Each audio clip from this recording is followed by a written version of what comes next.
Hello, Twitch. How are we today?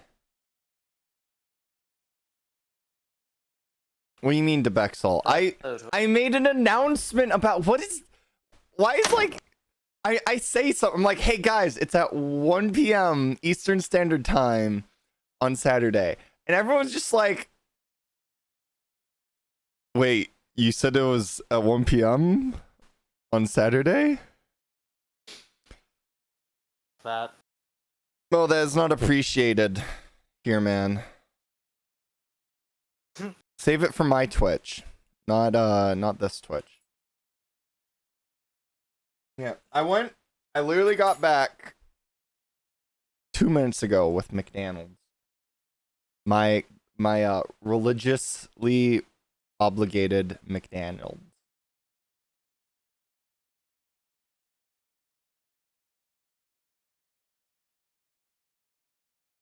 Good job, man. Do you smell heresy, Darkzana? Must be this guy right here. Wazy reeks of heresy. Probably right. Yet, here I am. So, Flower will be a couple minutes late. I don't blame her.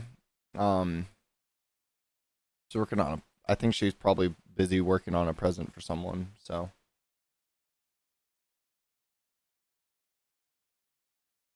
You miscalculated the time zones, Darkzana? Ouch. Dude, Ah, darn. I probably should have actually, in that announcement, I should have been like, yeah, which would be like 3 hours earlier than usual. That But definitely helped. Yeah. Darkzana, we're not late. I told everyone last Saturday that the streams were going to be moved to Saturday and Sunday. You changed time off. Yeah, I should probably start linking a time zone thing that tells people. Oh, did I not say a time? Wow, I didn't say a time zone. Yeah, that is. I think that's the first time I've ever not set a time zone on one of these announcements. You know, I was here at 1 p.m. my time, and I was wondering, where is everyone? But can't believe it. Says the guy who didn't see the announcement and asked and said he wasn't gonna, and then was shocked when I'm like, no, the stream's in an hour. Wazy. Listen, things happen. You know, you just gotta deal with whatever life throws at you. So.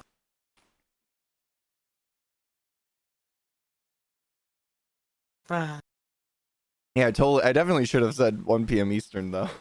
I am shocked that I didn't. I'm usually very good about doing that too. Dylan has failed us yet again. Believe it. So I've been thinking. I'm contemplating doing another rewatch-a-thon for this holiday. Oh boy. I'm not thinking of doing it on Christmas Day. I think Yeah. it's sort of gonna depend on. Oh, we could totally do a rewatch-a-thon on the 26th. I guaranteed don't have work that day.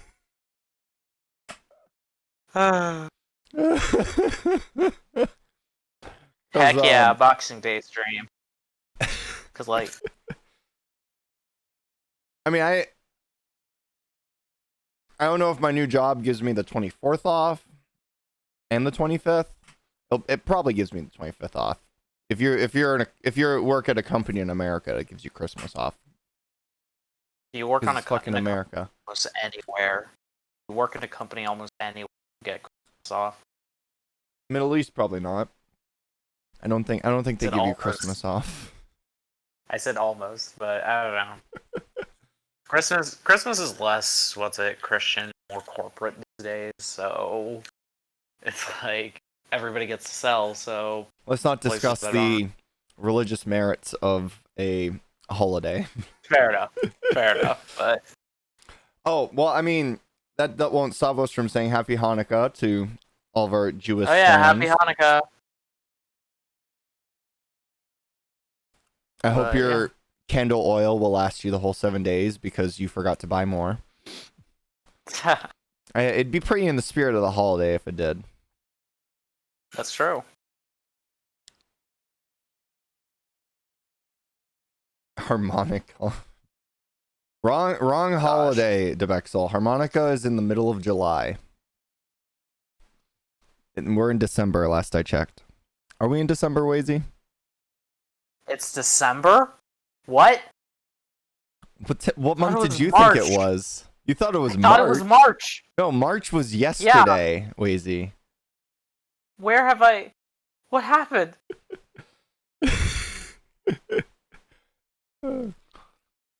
Alright, it seems like Flower isn't going to meander into here as soon as I thought. So we must sadly get started without her. There you go. She knows what happens, so... Yeah, I mean, it's not like she read the book already. Can't believe it. Alright, mute up, Wazy.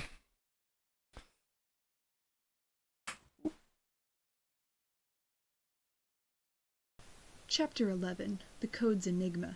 The children were in the forest sector of Lyoko. They had talked for hours, bringing each other up to date with the latest events, preparing and rejecting new plans to get the Green Phoenix out of the factory once and for all. Aelita contemplated her friends with a smile on her lips. Yumi and Auric were finally reunited, and they were now sitting side by side, shoulder to shoulder, their hands brushing now and then.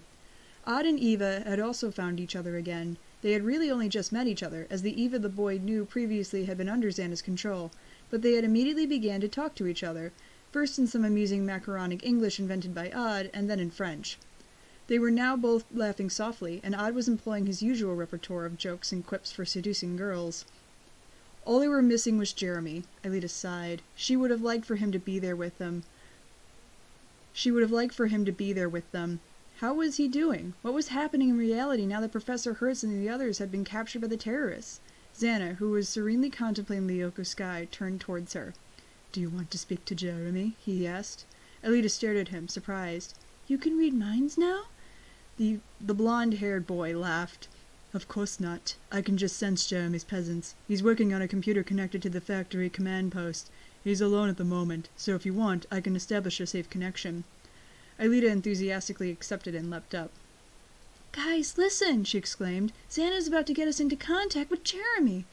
Auric nodded in approval and Odd clapped. "Great! We're going to need our know-it-all friend to get out of this mess!"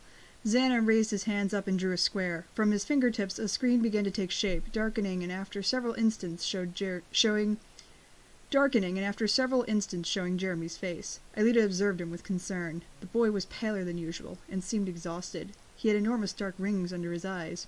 "Hi," Jeremy murmured. "How are you going?" Odd leapt to his feet and took the opportunity to put on a show as he updated his friends on the latest news. They had escaped the Hermitage through the mirror, and finally They had escaped the hermitage through the mirror and finally all reunited on the Yoko. Xana was now on their side, and the children were now waiting for the right time to strike. Jeremy listened to the monologue in silence, occasionally stealing a furtive glance or two at Alita. The situation, he began to explain when Odd finished his performance, is more complicated than we first thought. Mako has threatened to plunge the whole of France into chaos, and the men in black are getting ready to attack the factory. I think that if they don't manage to stop the Green Phoenix, they're going to reduce it to ashes. Alita covered her mouth with her hands. But that's not possible, she then exclaimed. That would kill us all. Xana shook his head before speaking.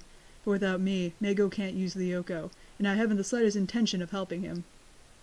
But he can force you to, Jeremy observed. If you don't do as he says, he'll shut down the supercomputer. What's more, our parents are now his prisoners. He can force us to do whatever he wants. What are you thinking? Asked Alita. Jeremy smiled before responding to her. First of all, I'm going to need help from you and Xana. We need to use the code down in the codes contained in Richard's palm computer. Memory trembled as she entered the nomadic tent. She sometimes got the feeling that the boss of the Green Phoenix was capable of reading her deepest thoughts. What Jeremy had told her had made her realize why. She was his prisoner for 20 years, and so it was really very logical that he had gotten to know her so well. This is why the next task would be so difficult for Memory to overcome. She had to make herself appear as she always had, the subdued, faithful, and obedient assistant. She couldn't allow the slightest hint to betray her. Welcome, said Mako as he gestured, inviting her to sit on the cushions. Near him sat Grigory Nictopoulos. For once, the man wasn't accompanied by his 2 dogs. Can I help you, sir? Memory asked, keeping her head low and sitting primly as she usually did. Perhaps, he responded. Some people tried to infiltrate the Hermitage tonight. We captured almost all of them, but the brats managed to escape at the last moment, using the Hermitage scanner to enter the Yoko. Yes, sir. The problem, Mako explained, is that there's nobody on the Yoko. I used the command post personally, and I activated all the search programs to localize them. But to no avail. They've escaped. Mako paused and smiled, and his wolf-like eyes looked Memory from head to toe from beneath the brim of his hat before changing the subject without warning.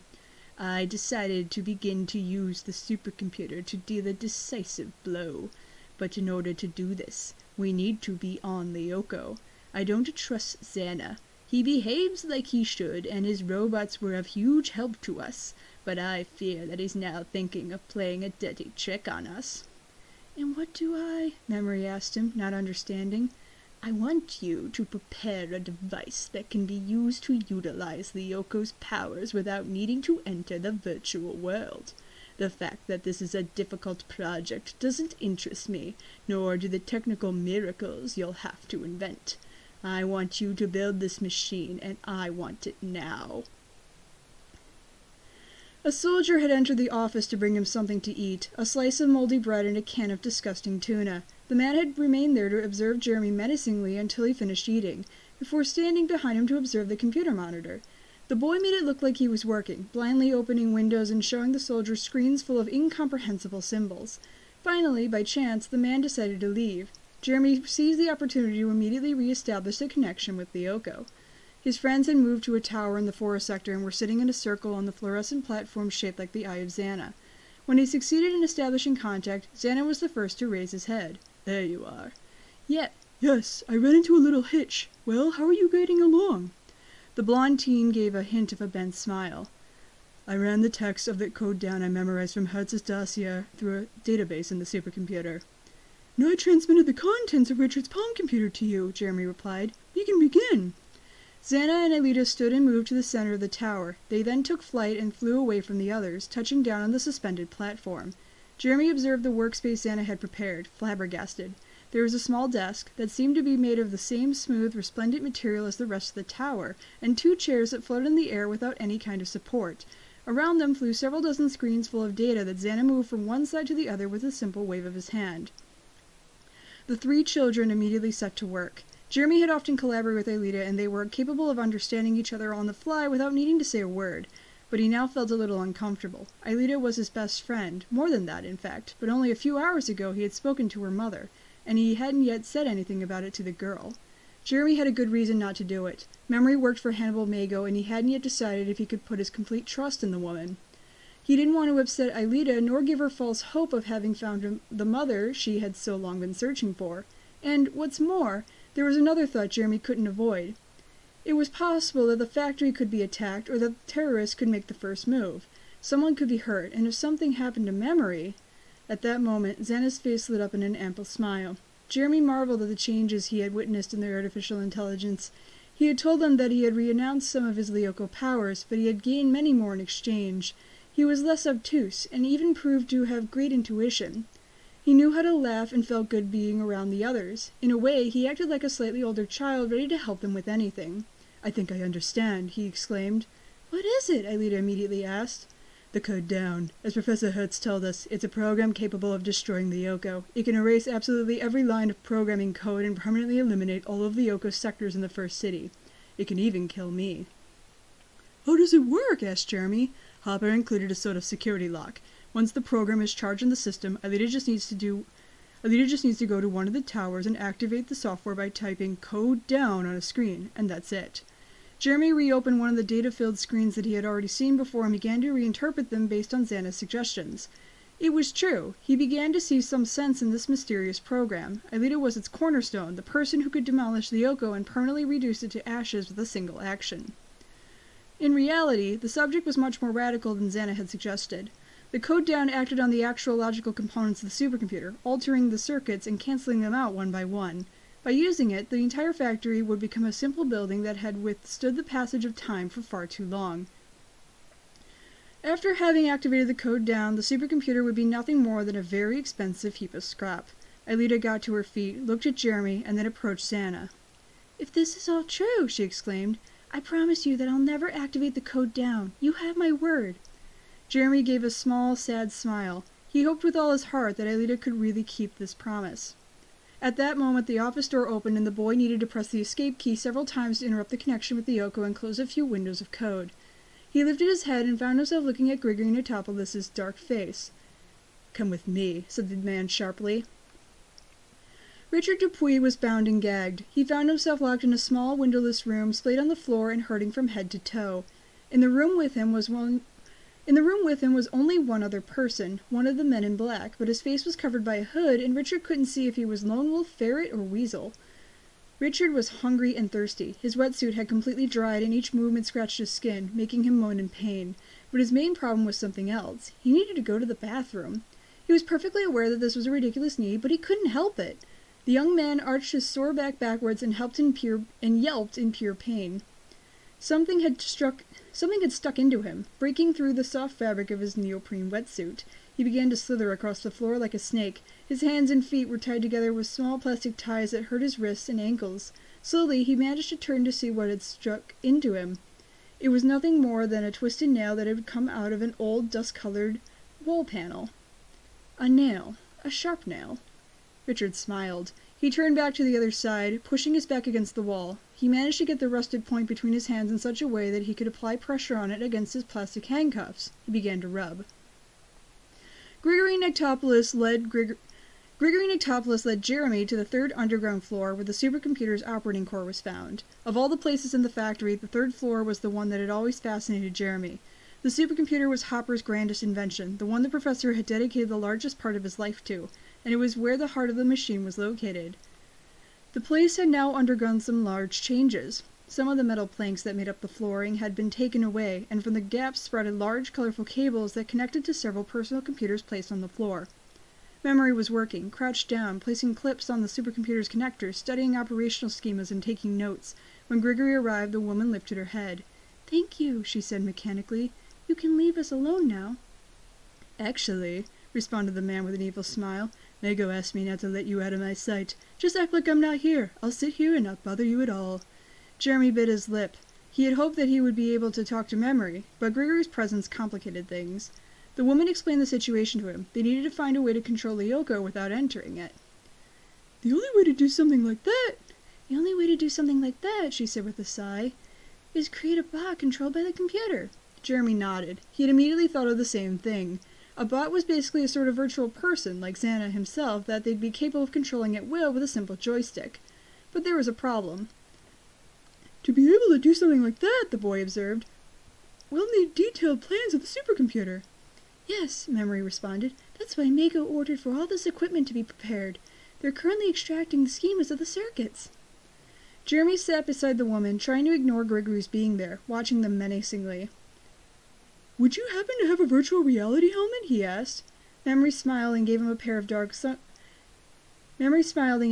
dark glasses with lenses large enough to cover half of Jeremy's face.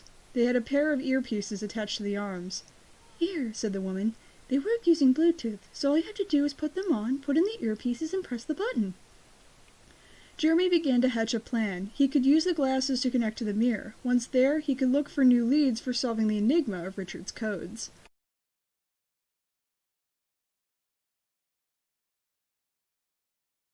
Chapter 12. Council of War. A sudden snap could be heard. The two ends of the handcuffs hit Richard, each like a crack of the whip. The boy bit into the gag with force. He was in such pain, but he now had free hands. He massaged his sore wrists a bit, then hurried to undo the plastic cord that was restraining his feet and remove the dirty cloth that was making it difficult for him to breathe. He opened his mouth, finally filling his lungs with air. He did it! He had succeeded in removing his handcuffs and could now leave and finally look for a bathroom. He had proved himself smarter than a secret agent. As a thought crossed his mind, he turned his head, his gaze fixed on one of the men in black, who was moaning and slowly writhing, tied up with his head covered. He couldn't leave him like that, even though he was dying to get out of the small room as quickly as possible. He needed to help him. He sighed, approached the man, and removed the cover from his head. It was Weasel. Richard had been hoping that it would be Lone Wolf, the leader, who seemed to be the most professional of the three, but at least it wasn't fair with his lisp that drove him crazy. I'll free you right away, the young man whispered to him. Just give me a moment. In several minutes, the agent was free and breathing with difficulty. How did you manage to get free? He asked. Richard pointed out the small nail sticking out from the wall several centimeters from the ground. It was incredible to think that such a tiny piece of metal could be so useful. Weasel shook his head. If my head hadn't been covered, I would have seen it right away, but these criminals know their job well and understand where to look out for danger. Okay, Richard interrupted, beginning to get impatient. What are we going to do now? We need to get in contact with Dito. Lone Wolf has a transmitter implanted in one of his teeth, but if he's gagged, he can't use it. Okay, then, let's go find him, proposed Richard, almost at the same time as thinking, and I hope we'll come across a bathroom along the way. Eva Skinner was beginning to feel bored. They had been shut in this dark tower for a very long time now. Xana and Alita had disappeared, and she really wanted to take a walk. Fortunately, she had met Odd. Eva's memories about him were somewhat confusing, though. From time to time, things would pop back up in her head of what she had done or said while under the control of Xana, but the images seemed distant to her, as if they belonged to the mind of someone else. For Xana, Odd simply seemed to be an idiot. Eva, however, found him nice. He always had a joke to tell, and he was trying to entertain her as best as he could. And his cowboy getup was pretty interesting. In any case, it was better than his friend Ulrich's Japanese clothes. Furthermore, Odd seemed to be a real expert in music. He knew the subdigitals and owned all their soundtracks. They at least had something in common, but she was so bored. Odd stood suddenly, jumped on the wall, ran several meters towards the ceiling, let himself hang from the smooth surface with the claws from his hands and his feet, performed an elegant pirouette, and landed in front of Eva with a bow. Surprised, the young girl applauded. Stop clowning around, Odd, Ulrich reprimanded him, who had been until then off to the side talking with Yumi. Odd stuck his tongue out at him. I'm getting bored. I mean, we're here, stuck in a tower on Lyoko, while who knows what is happening in the real world. It's true, said Yumi. I'm really worried about my parents and all the others. Let's hope that nothing happens to them. Eva shrugged. These French kids were really weird. What is it you all want to do? She asked. You won't stop talking about this Green Phoenix, but they're adults, and they have weapons. How do you plan on beating them? With a pair of wooden geisha sandals? Yumi stood, her cheeks reddened in anger. I have weapons, she exclaimed. Angrily, the young girl grabbed the fans from her kimono sash, opened them, and threw them. They looked like a pair of boomerangs headed towards Eva at full speed. The young girl moved instinctively. She covered her face with her hands to protect herself and get out a sharp cry. Ah! She opened her eyes wide in surprise. Eva had always had good lungs, but her voice was exceptional this time. Before her mouth, the air had taken the form of musical notes in different colors that flew into Yumi like a blast of projectiles. The young girl in Japanese clothing recovered her fans from the air as they returned to her like boomerangs and used them like a shield against the notes, which were deflected and stuck into the wall around the tower. They must have been really sharp. We finally discovered Eva's power, commented Odd with a teasing smile. Yeah, observed Ulrich. Too bad that we can't have our Lyoko powers in the real world. Otherwise, we could really show these terrorists a thing or two. Bringing the Yoko powers to the real world, spoke Xana pensively. Eva looked towards the ceiling. He and Alita were floating towards them, descending through the air as if they were being held up by thousands of small invisible cables. The young blonde smiled. You know what? Maybe we could do just that. The door to the storeroom was locked. Weasel wouldn't let himself be discouraged by this fact, though, and stuck the rusty nail into the side of the door to pick the lock. Then he gave Richard a wink. See, he said, I'm a real professional. Maybe so, admitted the young man. But what do you think we should do now? There could be guards on the other side. That won't be a problem. I'm also an expert in martial arts. Richard hoped with all his heart for this to be true. Shaking, he reached out his hand and opened the door wide. He found himself facing a hallway. Through a small window at the end, the afternoon sun's light shone through. A lot of time had passed since they'd been captured, almost an entire day, in fact. But there were no soldiers in sight. Richard and Weasel left the small room. Throughout the length of the hall there were other doors, all metal and identical to one another, like the one they had just exited. They turned a doorknob, an empty room. Trying not to make any noise, they tried again with the second door, which opened with a creak. Inside the room were two soldiers watching a small television. Alarmed by the noise, the two men sprung to their feet. Weasel threw himself at the closest one, launching into a wild attack of rapid karate strikes. The other man observed Richard, analyzing him for a moment, then grabbed a large gun from his belt. The young man began to back up, but tripped on one of the uneven slabs of floor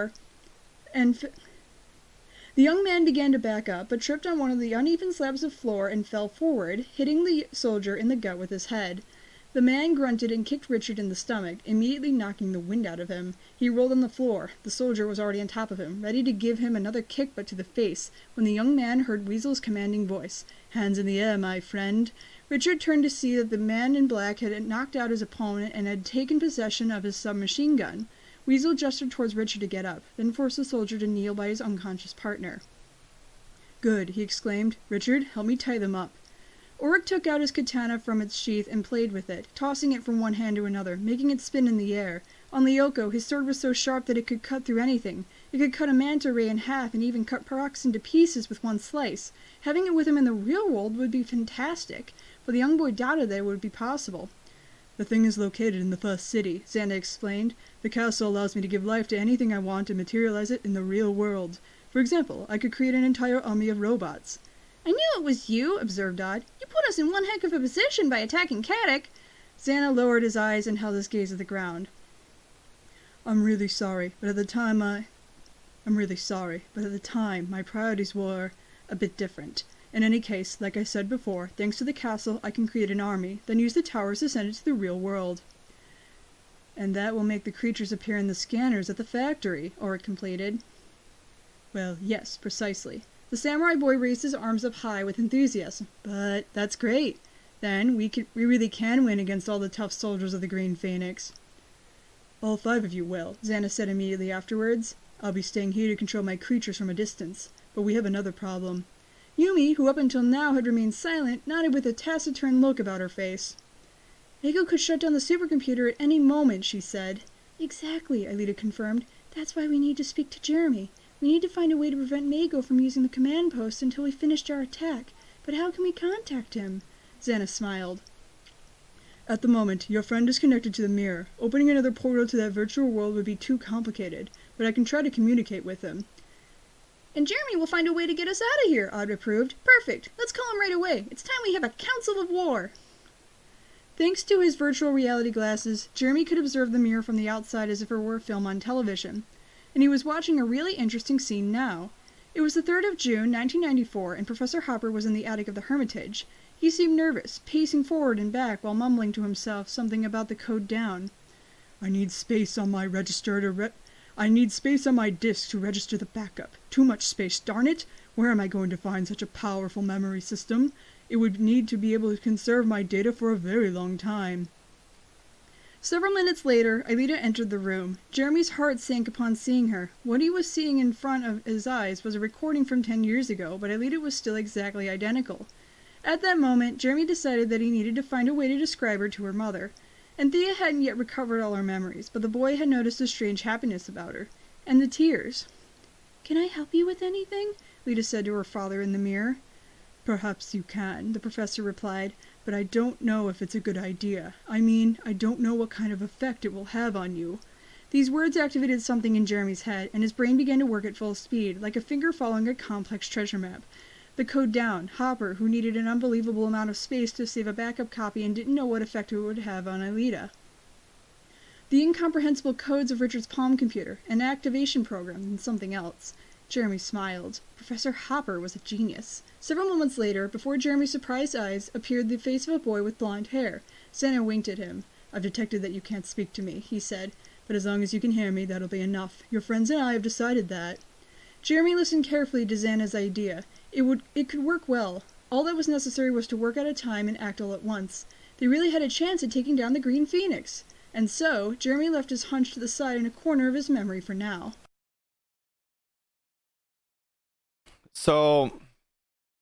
So Franz put the secret code down in Aelita's memory? Yes. Yes. Well, actually, no. Something in relation to it, though. Sort of. I don't want to say too much. Because spoilers. Fair enough. Yeah. Do we learn about it today, or is it? No, that's tomorrow. It's like at the very end of the book. It's literally in the epilogue. Why? Oh, jeez. Oh, is tomorrow gonna be the last Never session? know. It should be. I mean, I gotta record it today, but if I'm assuming it's as long as I think it is, we're gonna finish it tomorrow. Or suspense? Yeah. Because it's all like, we gotta deal with the What? Phoenix first.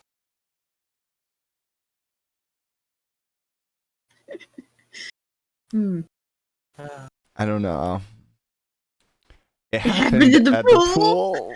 They never go to the pool in the Chronicles, and that's a tragedy. Oh my gosh. No. There is a scene. There's this scene where Yumi's just chilling in bed thinking about Ulrich and William and like... And she remembers the moment at the pool? No, she's just thinking about them in their bathing suits. It's Are we in book there yet? 2. Girls got Is it- prior. oh, No, it was in we book read 2? it. Oh, Yeah, okay. we're way past that. That's probably why I don't remember it. This shit went from 0 to 100 in Oh It's yeah. 1.5 seconds. It's been a blur. Book 2 is the best of the Wow. 4. I will say that because because 1's just kind of this build up to this mystery. Book 2 is like continued build up, but it's actually kind of well done. It's the closest to the feel of the original. 3 and 4 are just Yeah. terrorists, blend in black. Xana's book back. 4 is bad in the same way The Room is bad. I It's wouldn't go that far. So bad, it's good. No, I wouldn't go that far. It's Yeah. Part of weird. with the Alright. room, Book 4 is weird. Well, yeah, it's but weird. the- Not the room is bad because most of it's the delivery and the execution. From what I haven't watched it, but I've seen reviews of it. I really think a lot of it is just the poor execution. The concepts aren't It's as an bad. interesting film. Yes.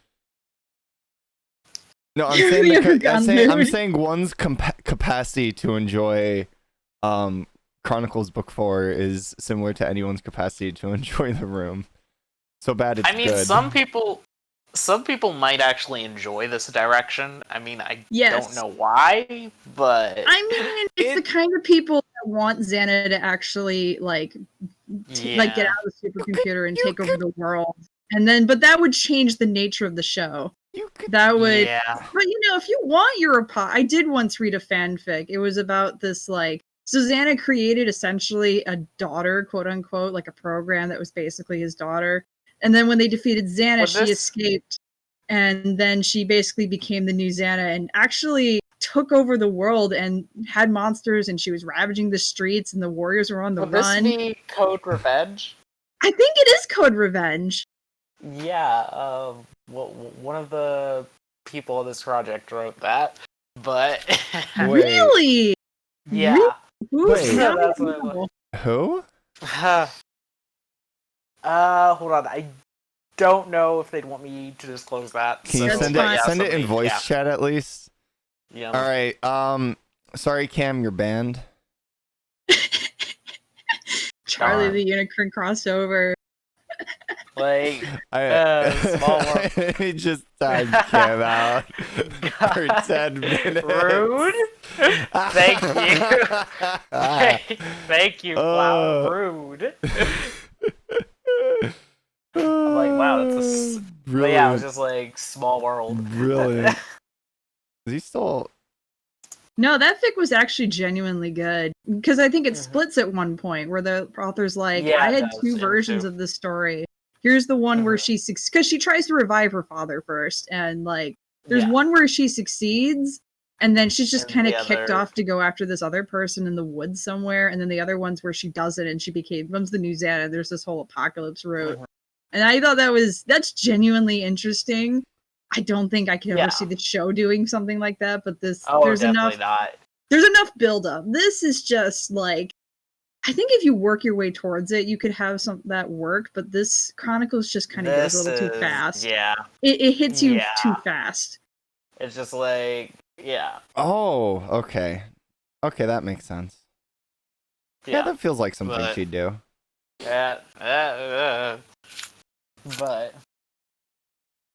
yeah, it's just like nah. But something else in this chapter, well, in this set of chapters that I find interesting is just like, imagine you're being hunted down by terrorists. The world looks like it's gonna end. You got this creep psycho dude. Then you're Odd and Eva, and you're just flirting. Like, imagine. Yeah, I noticed there's like a scene where it's like, I think there's one scene where it literally is just like the teachers, the parents, and like the men in black go around knocking out soldiers, and it's kind of intense and serious, and then it flips back to the warriors just like messing around in the tower. Can we? So like up till now, Mago has been playing fucking 4D chess while everyone's still playing 2D chess, and it's like, why is there nobody watching the prisoners? This is something that feels so out of character for how well Mago has played everything up till now. Honestly, I don't know if Mago's really the mastermind. Like, they play him up to be like, oh yeah, he's the leader of this big terrorist organization, and he's a cunning little fox, and he's very dangerous, but the way he acts, I honestly... You think Grigory's the one in charge of a lot of the tactical decisions? Yeah, I really think Grigory's the one even in charge. then, why is Grigory overlooking leaving prisoners alone? If anything, I'm surprised they don't just have them all bunched up in a windowed room. I think a lot of it, I think, is just arrogance. They're just like, these people really aren't a big of a threat. They're neutralized, so we're just gonna tie them up and leave them. So they brought a small army with them, but I think Mago knows that they're gonna send people after him soon, and he wants his guards defending him rather than trying to keep an eye on the prisoners. So I guess that's fair. So they're just trying to dispense, like, handle resource management. Like, even if they do escape, what are they gonna do? This place is littered with guards. And then Richard's like, oh shit, I gotta piss. Where's the bathroom? Dude, you're in an old abandoned factory. Just go in a corner. Yeah, because, well, you know, they play up how Richard's like very inexperienced in all this, and he's probably just too nice, and he's just too cultured to like just piss somewhere. I guess. I mean, I honestly think where do you think the bathroom is in the factory though? Because we all know Jeremy's got to be going to the bathroom somewhere, and I doubt he's just straight up going in a corner. Well, we do say, we know in canon it takes like less than 15 minutes to get to the factory, so to the school and back. Every time he has to go to the bathroom, he gets up, walks all the way to the school. He scoots there. I mean, it's probably only like an 5 or 8 minute like ride. Okay, so... but then like, what about when he's overnight at the factory? Because he does that a couple times. You know, it's very possible he just sneak back into the school to go to the bathroom. It's possible don't he ask just questions you don't want the answers to. He probably just holds it, I guess. Like, if he can ignore his need for sleep until he's literally passing out, I think he can hold it. Jeremy, the bladder of steel.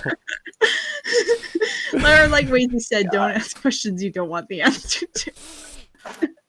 What if Jeremy just like programs like a quantum pocket in his bladder. So all my God. of his urine just goes to like a God. different dimension and rains from the sky. I don't like this. I don't like what you're Well, implying. we never see him legitimately use the restroom, so it's always an excuse whenever he says I need to use the restroom. I mean, with how much these kids go to the infirmary, I'm surprised how many times these kids are going to the infirmary. Surprised, like none of the teachers have raised medical concern.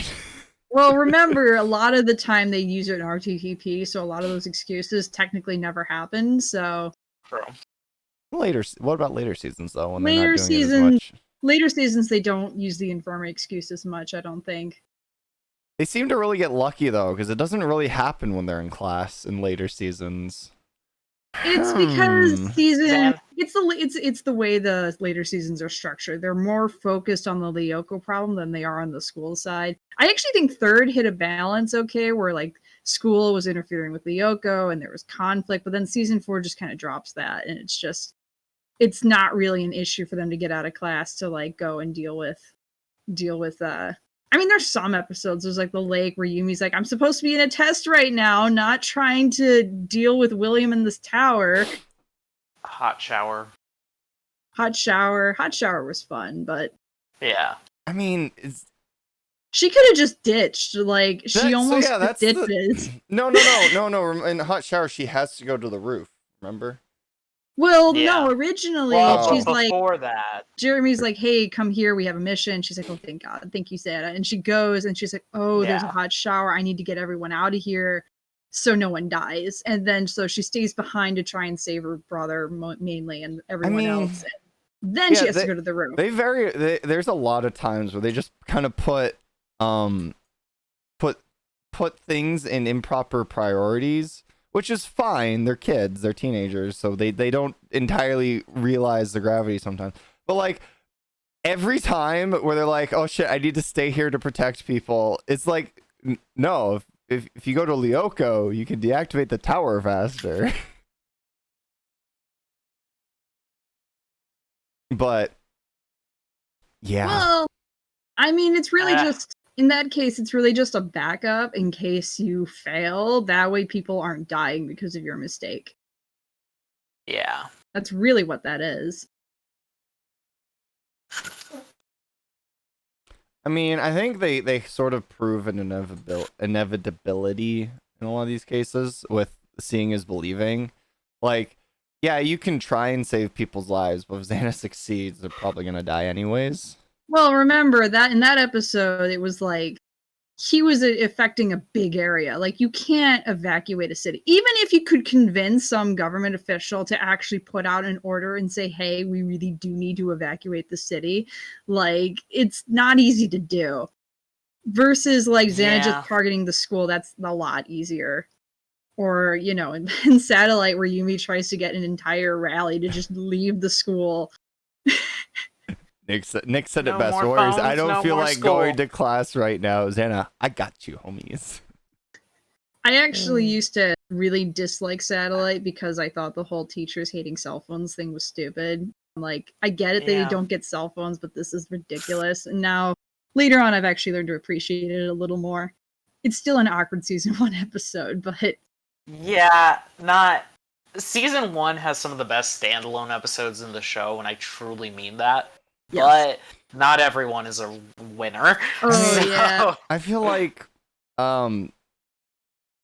even like, the teacher's like, oh, you're not supposed to have your phone in class. And it's like... No, I just thought literally every single person's cell phone was on. And I'm just like, literally everyone. It makes sense for the warriors to be on all the time because they're warriors and it might attack. But for the entire class, every single cell phone rings, and Hertz's response is to take them all away immediately. Something that's really dumb actually. And that's like all of the teachers. That's like all the staff are in agreement that you kids don't deserve cell phones. And they even go so far as to cut off the freaking cable to like make sure. So even if a student gets the the really is the warriors know how to answer their phones without the teacher seeing. So why did they answer their phones like everybody else in an exceptionally obvious manner? Because literally everyone else was doing the same thing.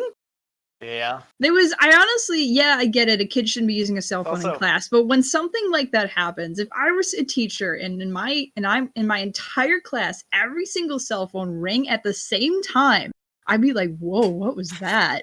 I wouldn't like immediately be like, "Confiscate them. You're all Why did- filthy rule breakers."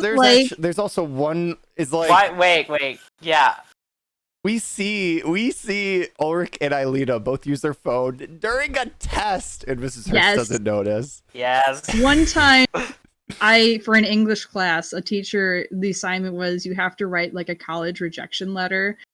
So I wrote like a rejection letter from Caddick, and I said I shadowed and my like you God. teachers do some crazy things. I've seen kids use class like cell phones during tests. Someone got sent to detention for falling off a chair.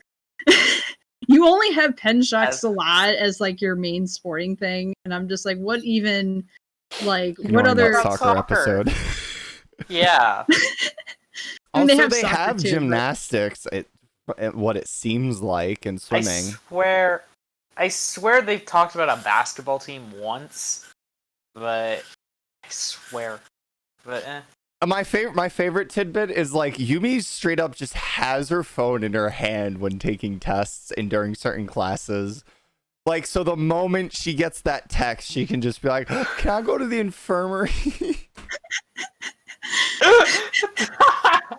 Honestly, No joke. Every time she gets like the Xana alert in class, she's got her arms sort of crossed and her phone's in her like left hand while her pen, and she's just like, oh, Xana alert. Can I go to the infirmary?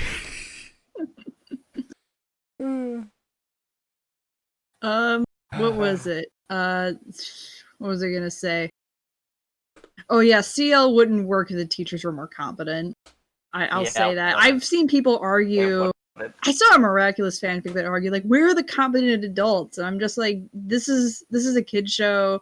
And I'm not saying that to be like, oh, it's excuse for being bad, but I'm just like, sometimes if the adults were responsible, the show just straight up wouldn't work. So, I mean, there's literally one episode where I think it's Mrs. Hertz just like, no, you go to the infirmary way too often. And then no, it's the Mrs. Hertz bathroom. is the I think I remember the bathroom. scene. Yeah, no, They it's literally- That's her.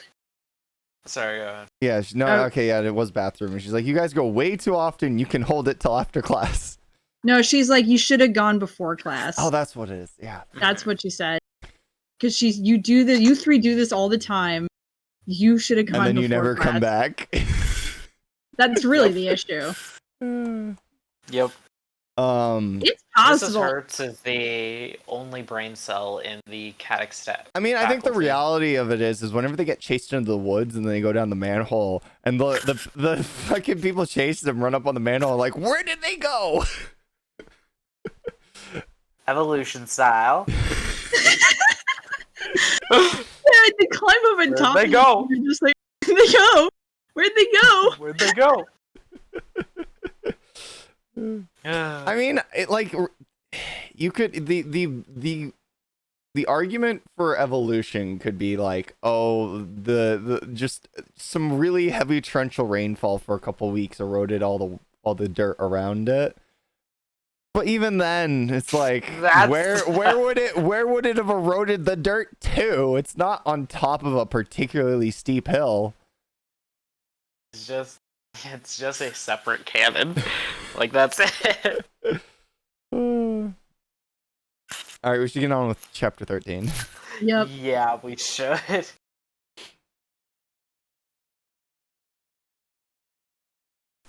Chapter 13. The Decisive Night. Hertz and Lone Wolf had been placed in separate rooms from the others. The man in black and the ex-army major had been hooded, while the children's parents had only been tied up and gagged, just like Richard. He and Weasel had freed them as quickly as possible, and they had then all regrouped in Lone Wolf's cell, which was the largest and had a small barred window. It was too short and narrow for them to break open and escape, but it was enough to let a small amount of the gloomy night air in. The whole group was tired and drained of strength. Michael Belpaw had a black eye, and Ferret, who couldn't move his right arm, wore the submachine gun over his shoulder. But they were free once more. They had a weapon, and they could finally make their move. Richard saw Lone Wolf stick one of his hands into his mouth. The man poked and prodded around a bit until he managed to pull out a tooth. It was a large molar that seemed authentic, but the man in black unscrewed one side, revealing a minuscule button which he then pressed with a thumb. "Is that it?" asked Walter Stern with a critical look. Lone Wolf gave a small, knowing smile. "This is actually a marvelous, very advanced piece of technology that I had implanted not long ago before I parachuted down to Kadak. This false tooth contains a very powerful Morse code transmitter. It can function almost anywhere, from the furthest deserts to the cement bunkers below the ground. With it, I can get in contact with Dido. Of course, it's reserved for situations of the utmost urgency." "So, get to work," commented Hertz dryly. "The situation could become critical at any moment." Lone Wolf began to press the button at regular intervals. Short, long, short, short, long. "What should I transmit?" he asked. "Communicate to Dido that we're free," said Professor Hertz, "and that we intend to attack the terrorists. It's almost 9 o'clock, and I imagine that Dido will need about 2 hours to prepare. So tell her that we're going to act at midnight, and that we're going to need reinforcements." Lone Wolf nodded and continued to press the button on the minuscule object. During this time, Richard turned to the professor. He was mortified. Freeing all of them had been the most heroic action in his life, but he didn't feel ready to confront the soldiers in direct combat. He was nothing more than a meager, freckled engineering student, while the heroes on TV were all tall and big like closets with enormous muscly arms. "It's to be a while before midnight comes," he observed. "What are we going to do in the meantime?" "To be able to attack the men of the Green Phoenix, we're going to need weapons," Professor Hertz responded resolutely, "so we're going to have to find ourselves some." 9 at factory, free and armed. Terrorists 90+ attack 0000. Reinforcements. Maybe Childs, max caution. The message arrived on Dido's mobile phone along with a low ring that indicated urgent communications. The identification code was Lone Wolf's. He had used the satellite Morse code transmitter. The device alone cost a small fortune. Each letter was sent to a spy satellite network in orbit around the Earth, then was translated from Morse code and sent to Dido wherever she was at the time. This simple message had cost the agency nearly $500 million, but it was money well spent. Dido smiled. She was still in the science laboratory at Kadak Academy, and this day had been one of the most tiring of her entire lift. She had spoken for hours and hours with important representatives of the French government, higher-ups in the army, and Maggie, who was situated at their center of operations in Brussels. Dido had given explanations, protested, fought, disputed, elaborated, and rejected action plans. She hadn't even had the time to eat anything. She was limited to drinking enormous cups of steaming, sugary coffee constantly to be able to stay awake.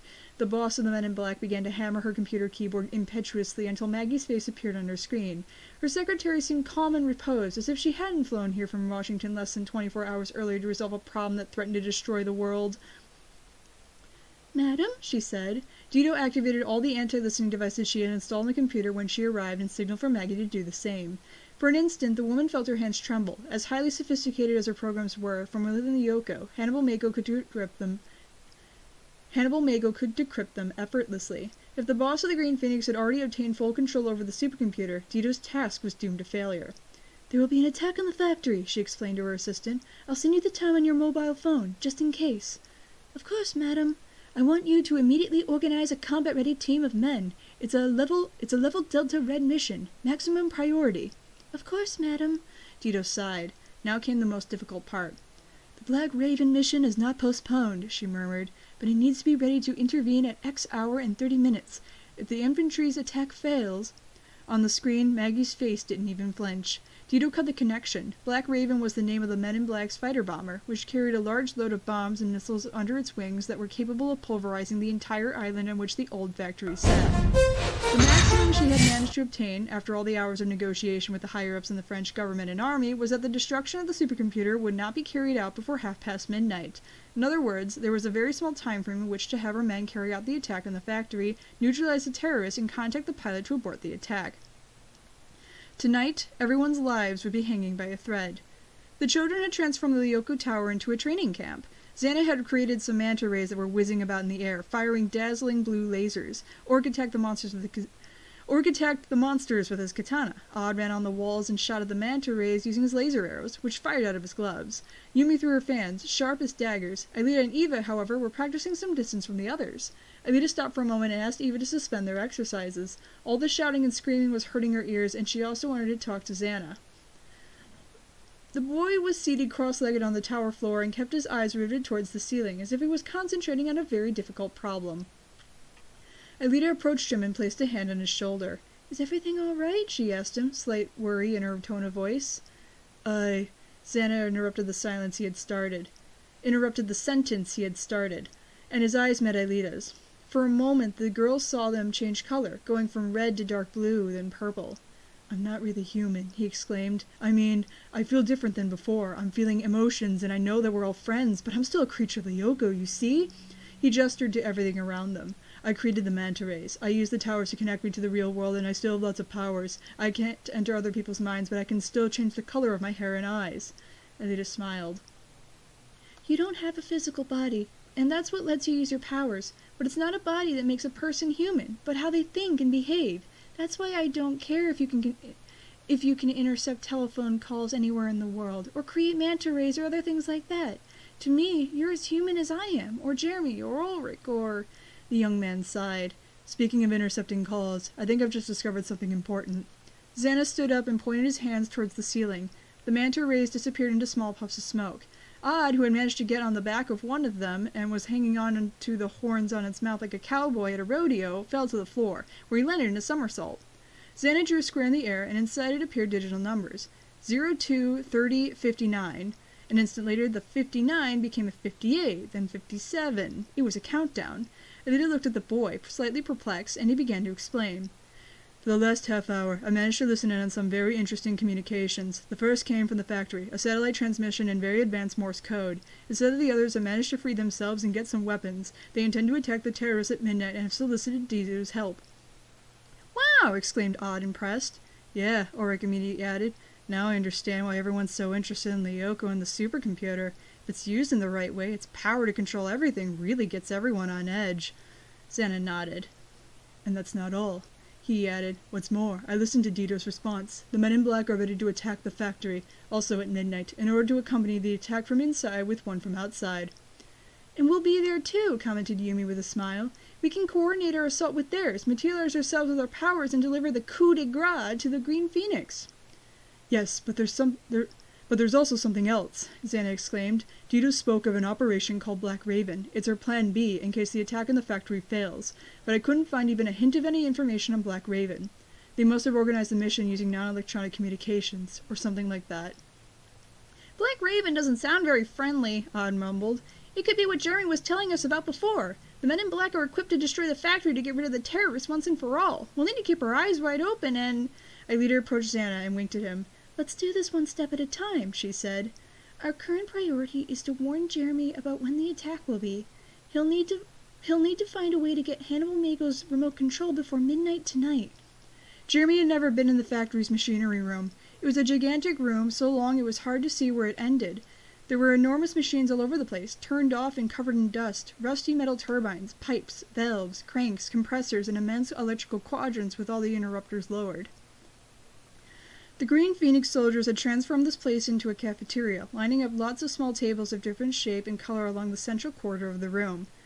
About 70 of them were now seated with their rifles and some machine guns resting on their tables. They silently ate disgusting-looking bowls of soup of undefinable color, and their eyes were glued to portable televisions placed at regular intervals throughout the room.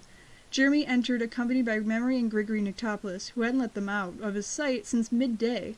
They found empty seats and sat. Grigory raised his hand and grunted at a soldier wearing a ridiculous apron that had at a time in the past been white, hurried to bring them 3 bowls.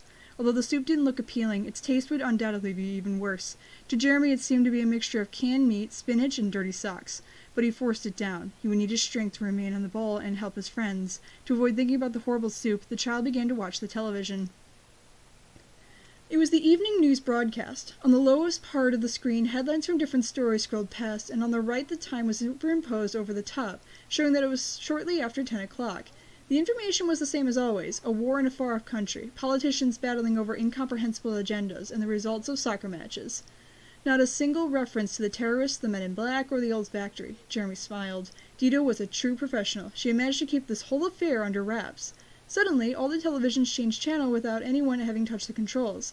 The screens remained dark for an instant, then all began to show an old black and white film with 2 samurais fighting on the edge of a cliff, attacking and defending furiously with their katanas. After several seconds, the images changed again to show a cartoon with a cat walking on its hind legs, trying to trap its mortal enemy, a mouse that was much more cunning than he. A few soldiers started to grouse. One of them stood up to whack the television, but the screen beat him to it and returned to the news. Jeremy's eyes flew to the time on the lower right, which now said 0000. It only lasted an instant before it returned to the correct reading, 22:16. The boy began to think. The black screen, the men in black, the samurai and the cat like Oregon Odd. And the time, midnight. Xana was capable of telling when Jeremy was in front of his computer, and so he should also be able to tell when he was watching TV. Maybe these strange clips were a coded message for him. Jeremy's head hurt. Maybe he was going crazy. But no, it couldn't be a coincidence. It was clearly a message. Midnight, the time of the combined attack by his friends and the men in black. The boy inhaled his horrible soup in a single gulp and stood. We'd best get back to work, he said to Memory. We still have a lot of work to do before we finish Mago's spot, and I've just had an idea. Throughout his criminal career, Grigory Notopoulos had learned never to trust anything or anyone, especially what seemed to be a simple coincidence. The man had immediately noticed the time on the news report changing, but what had made him even more suspicious was Jeremy's behavior. Before dinner, the agent had gone to see Hannibal and Scipio, who had been chained up in front of the factory's tall front door to bring them 2 bones. They had seemed nervous, their ears rigid and their noses sniffing away at the cold night air. His dog's instincts were rarely wrong. They sensed that the situation was nearing fever pitch. Grigory knew that with each hour that passed, Mago's game became more and more dangerous. The leader of the Green Phoenix knew how to keep the French government in check, and he had no doubt that the army was preparing a counterattack. There would be a battle, and soon, and there would be no guarantee that Mago would win. Grigory smiled. As usual, he managed on his own in one way or another. He had a natural instinct for abandoning ship the second it began to sink. For now, he needed to continue to keep an eye on the boy. Although he was only 13, he seemed much more cunning than most adults. The man stood and grabbed Jeremy's shoulder. He gripped extra hard to make sure he heard him. Let's go, he exhorted. I'll accompany you. Chapter 14. Jeremy's Ruse. Jeremy observed the maze of golden glyphs along the immense column of the supercomputer, then leaned towards the command terminal. He immediately saw the coded message that was blinking on the screen, protected by a passcode. Jeremy typed in Aelita and read the contents of the window. It was from Xana, who was warning him that the attack was scheduled for midnight, along with a mysterious Plan B called Black Raven. Jeremy smiled. He had correctly interpreted the signal from the news broadcast. But having a bit more information wouldn't hurt. What did Dido have in mind, and what exactly was Black Raven? The boy looked at Memory, who had gotten back to work on the other terminal, from the corner of his eye. Grigory wasn't watching their screens at the moment, but speaking in a hushed voice over his walkie-talkie, he decided to take advantage of the situation and opened a window to chat with his friend's mother. Jeremy had waited too long for the right moment to tell her the whole truth about Aelita. He had started to realize that the perfect occasion would never arrive. The boy tightly closed his eyelids behind his glasses, held his breath, and wrote in the chat window. I haven't told you everything up until now, but I know where Aelita is currently. Jeremy didn't dare raise his head to see the woman's reaction and continued to concentrate slowly on his computer. Several seemingly never-ending seconds passed before the cursor blinked and wrote out the response. Where? Nearby here, Jeremy wrote. Closer than you think. She's virtualized on the Yoko with her friends. Another pause. Is she okay? Why didn't you tell me earlier? Jeremy smiled. He could feel the torrent of questions the woman must be wondering, beating behind her simple words, her worries, her desire to learn every last detail about the daughter that she never had the chance to know. The boy cracked his knuckles and began to drum out his response on the keyboard. He told her that Aelita had decided to stay in the mirror and that she had convinced Xana to rediscover his humanity and ally with the kids. Aelita was a good girl, clever and brave, who had faced countless difficulties without ever having lost her will to fight, and now she herself wanted to help against the terrorists. Jeremy sent this long message, waited several moments for the woman to have the time to read it, and then typed out, Will you help us too? Her response arrived at the same instant. You can count on it. Memory was barely breathing. She felt like her head was about to explode. Aelita, her daughter, was there, so close, on Leoka with her friends, and she was going to head into battle tonight. Jeremy's excuse for not having revealed the truth earlier. She understood his reasons. He really liked her daughter and didn't want to hurt her or give her false hope. She could once again hold Aelita in her arms once this nightmare was over. The woman felt a new force running through her veins, giving her courage. She was no longer Memory, but Anthea. She was a mother and would fight to see her daughter again. Paying careful attention to Grigory so as not to make him suspicious, she took the golden chain that she was wearing between her 2 fingers and used her thumb to turn the base and light it up. She saw the A for Anthea was illuminated and pressed on it. A signal. She wanted to tell Aelita that she was alive, that she was here again, and that she would be by her side throughout this long night. Memory waited several seconds until she felt her necklace begin to vibrate. Her daughter was thinking of her and had responded to let her know she's doing well. This small gesture gave Memory the final ounce of courage she was lacking. She suddenly felt serene and at peace. She stood.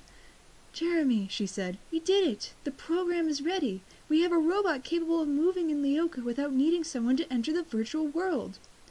The boy winked at her. "Perfect!" he exclaimed. "We only need one more thing to be able to activate the program." The boy's bluff was convincing. Memory hoped his voice would seem solid enough. She glanced at her watch. It was 11:15. They needed to hurry. "Take us to Mago," she said to Grigory. "We need to speak with him. It's urgent." Aelita leapt to her feet. She thought for a moment that she was in a dream, but this wasn't the fruit of her imagination. It was really happening. Her necklace had vibrated, gently tickling her skin. Someone had activated it and sent her a signal. She removed the chain from around her neck and held it above her head as if it were a trophy for all the world to see how the A for Anthea was now illuminated. The young girl looked at her friends one by one. Xana, Yumi, Auric, Odd, and Eva had their gaze on her. Yumi had her hands together against her mouth. Odd had a smile that widened more and more on his catboy face. "It's my mother!" cried Aelita. "She's alive! She's alive!" The children ran to her side and held her in their arms in a group hug filled with euphoric laughter and happy but shocked expressions. "You did it, Aelita!" exclaimed Auric. "I knew that you'd manage to find her sooner or later." The young girl was still staring at the necklace as if it were a magic amulet. "Unbelievable," she murmured. "Now, I just need to figure out where she is. What place in the world, and then I can—" Xana closed his eyes for a moment, and when he reopened them he gave a smile. I think I can help out," he explained. "I just intercepted a communication that—" "Where?" Aelita interrupted him. "Where's my mother?"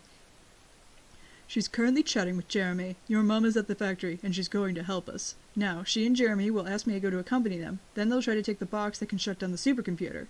Aelita couldn't believe her ears. The news that her mother was alive had already been quite a shock, but the idea that she was there in the factory all along without Jeremy saying a word to her about it? However, she then realized that it was something Jeremy would surely have told her about. Aelita trusted Jeremy. How could he tell her about Xana and their plans to save the world and leave out her mother? "It's not right," she protested. "If Jeremy knew that my mother was being held captive by the terrorists, he would have told me right away." Yumi approached her friend and wrapped an arm around her shoulders. "He probably just didn't want you to worry about her, and he'd want to surprise you." "The biggest surprise of your life," Ulrich immediately added. The young girl sighed. She knew her friends were right. Jeremy had always been by her side, proving he was more than just a friend to her. If her mother was in grave danger, he could have decided to avoid worrying her about it. She would play a very important role tonight and needed to stay sure of herself and as focused as possible. But her objective now was more than encouraging enough. The thought of being able to hug her mother once again made her feel the warmth in her heart of having family waiting for her. The old factory was like a labyrinth. From the gigantic central space, then, that in another day and age had housed the core of its production, left a myriad of hallways, maintenance rooms, small passageways, and galleries. Richard lost his sense of direction inside and unquestioningly followed the directions given to him by Professor Hertz and Lone Wolf. The hallway leading to all the rooms in which they were trapped ended with a bright red door held shut by a chain and a large padlock. The keys were attached to the belt of one of the soldiers that Richard and Weasel had taken down. The young man figured that, all in all, finishing off the men of the Green Phoenix would be an easy job. He couldn't have been more wrong. From the hall, they ended up in another room and found themselves face to face with a group of guards. The battle proved to be a challenge. Mago's soldiers were armed to the teeth, and they immediately opened fire on them. Fortunately, they were using silencers, which prevented any noise from reaching possible reinforcements. Lone Wolf and Hertz immediately went on the offensive, ignoring the danger posed by all the guns aiming at them, while Richard stayed just behind, watching the terrifying battle take place in disbelief as knives and hits to the stomach and groin were dealt from one side to the other. At last, the men in black managed to put an end to the fight, and the group headed towards a room where 6 soldiers were guarding several crates full of guns. Lone Wolf had a pistol in hand and took the first shot in another shooting match. Richard hadn't been able to see anything, because he was too preoccupied with pressing his body flat up against a column and hoping his heart wouldn't explode at the rate it was beating. Even so, he could hear the whistling of silencers and the muffled blows of fists and kicks against bone and flesh.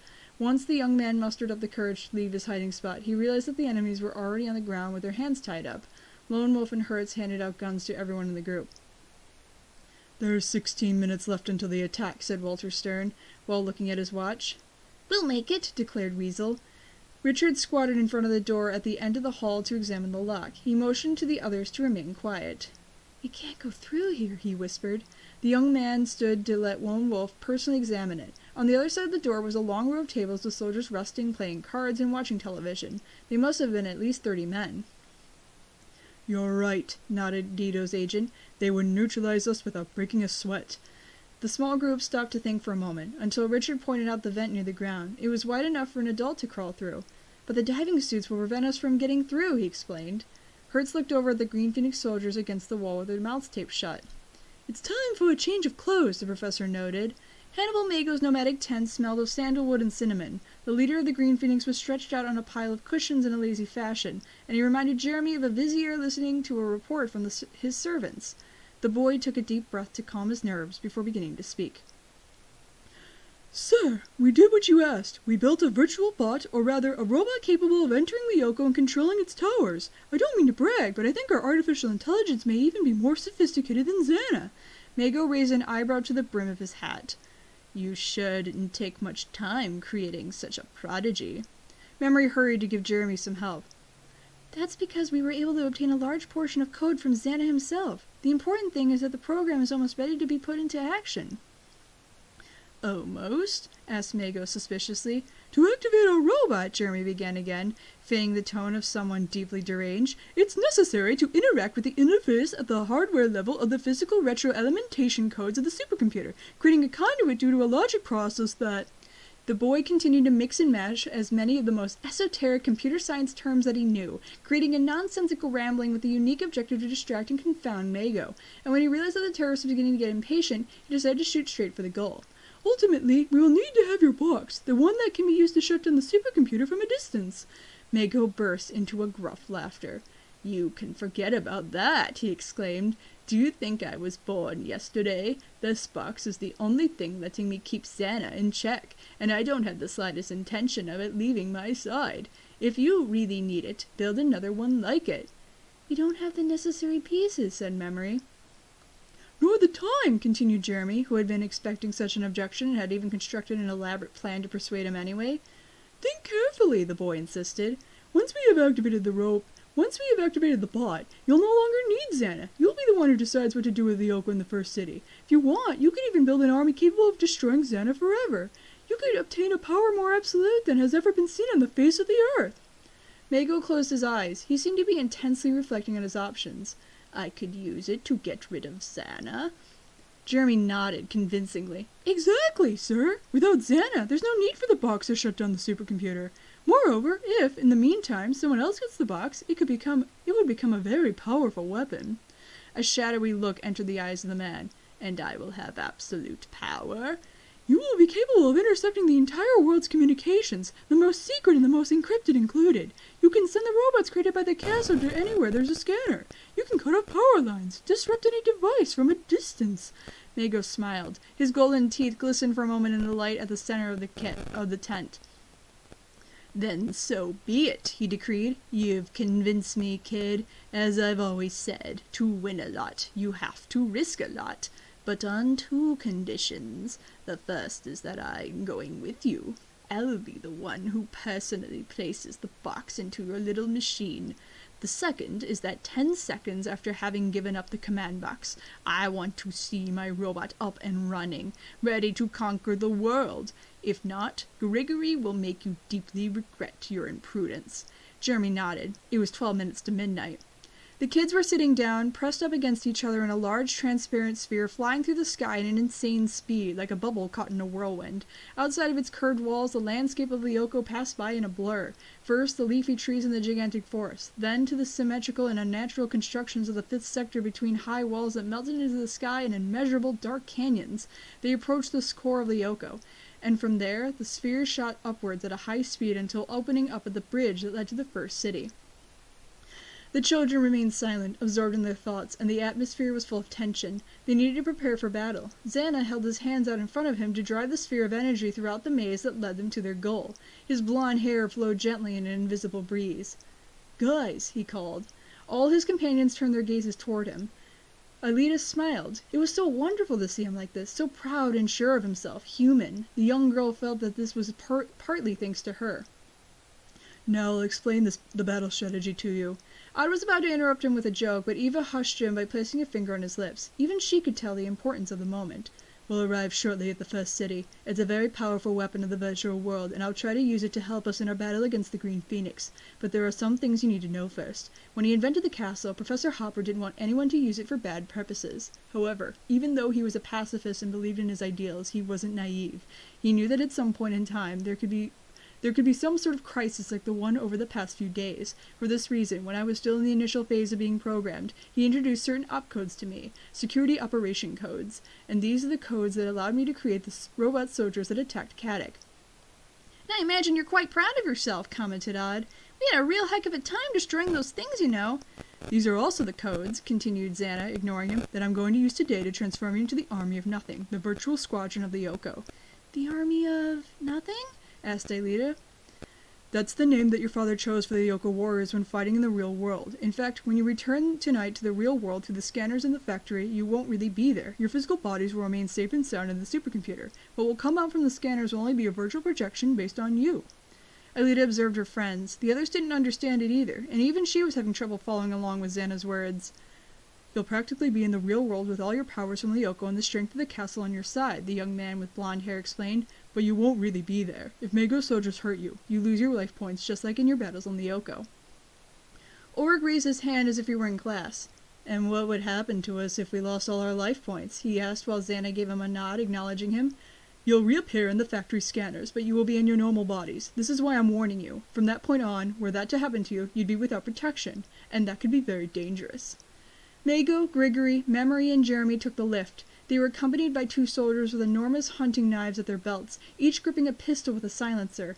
The young boy leaned forward to press the button that would take them to the third underground floor. And Grigory took advantage of this brief instant to jab him in the waist with his silver pistol. "If you dare try anything slick," he whispered in his ear, "I'll make you pay dearly. Don't test me, kid." Jeremy trembled. He knew quite well that Grigory wasn't joking around.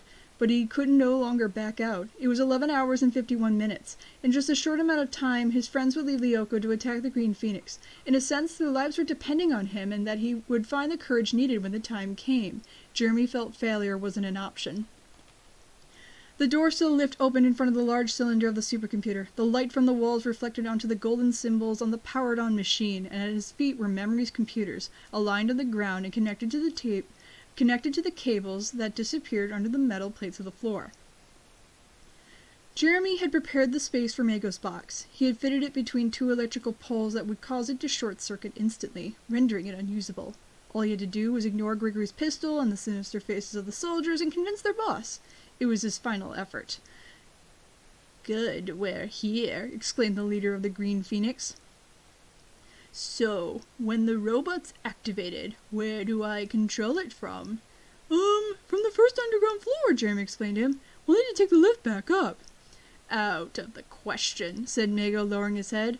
"I already told you. As soon as I leave the box, I want to have the robot under my control. Otherwise, I don't trust this for a second." Jeremy was so afraid that he thought his heart might stop. However, when he began to speak again, his voice became more calm. "I'm sorry, but there's no other way. Memory and I built it as best as we could, but there was no other way. Either you put it in the box or no robot." Mago observed him, then gestured to his soldiers, who pointed their guns several centimeters from Jeremy's eyes. Inside the barrels of the guns, it was so deep and dark, the boy believed for a moment that he could see the bullets inside ready to shoot him. "I don't have sympathy for anyone who gives me orders," replied Mago sharply.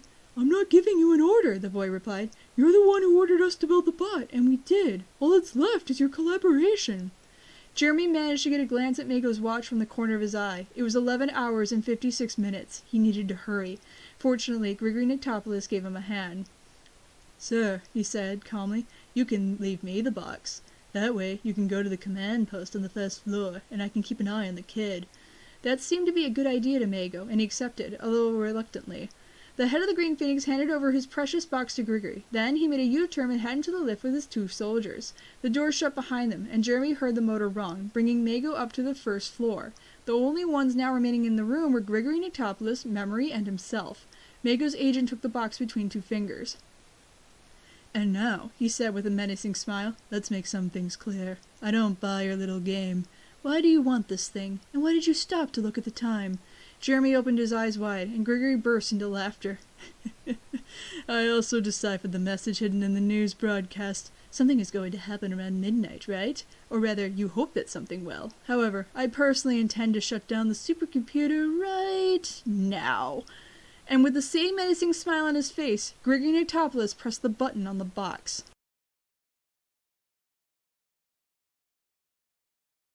Oh snap! Well, everyone's dead. So here's the thing: does it legit just turn the computer off or does it like permanently fry the computer? Because if they turn it off, you can just flip the power They explain switch. why this is a problem, but really, it's a shutdown procedure. The computer doesn't shut down right away because it's super complicated. It takes like a few minutes, but like. Sure. Xana doesn't have himself backed up, so if he were to just suddenly lose power, Xana's in the RAM. He's not in the hard drives. I see. So if the computer gets shut down, he might just be gone, and they'd be left with the old Xana. So Pog champ. His friends would be okay. They'll just be inert. It's possible they might lose their memory because that whole Xana stole the memory thing isn't really explained very well. So, but I don't know for sure. That's just me speculating with the Chronicles incarnation of the series. Also, yeah, I think I said this before the last time. Of all the people to get just to virtualize, Ava would probably be like the best because she knows fuck all. True. Like get devirtualized and then captured. Ava would be the best, even though like that wouldn't go well. Especially not knowing anything. Yeah, they'd want to get rid of her. Yeah, no, I definitely agree though. Mago's a little bit stupid, I guess. Gregory is definitely the guy who's like 4D chess all the way. Sorry, I had to step away for a second. What'd I miss? Plot twist, the box was just a bluff button, did nothing, but only Mago knew that. Nah. Xana's about to pull an I Am Iron Man. And roll credits. Xana's gonna possess someone for the second time in this entire canon. It's gonna be Gregory, and he's gonna smash the box before the computer shuts down. Yep. You know, I feel like Xana's really not utilized his possession capabilities unless he lost that. Like, is that something he said lost? That. He said he lost that when he became human. Damn it. He's like, I can no longer get inside somebody's head. Damn it. He could have... Which, I don't... if you're going to do a Xana redemption story, I honestly think Xana's better off as the AI than him trying to become a real boy. Because he can do so much more as an AI than he can as a real boy. I think the thing is like, he becomes... Pinocchio. Pinocchio can be a real boy because even Pinocchio is a puppet. Honestly, I think Pinocchio should have just stayed as a puppet because he's much more durable than a human. Like, is he though? He's made of wood. Sure. Yeah, but he can't die.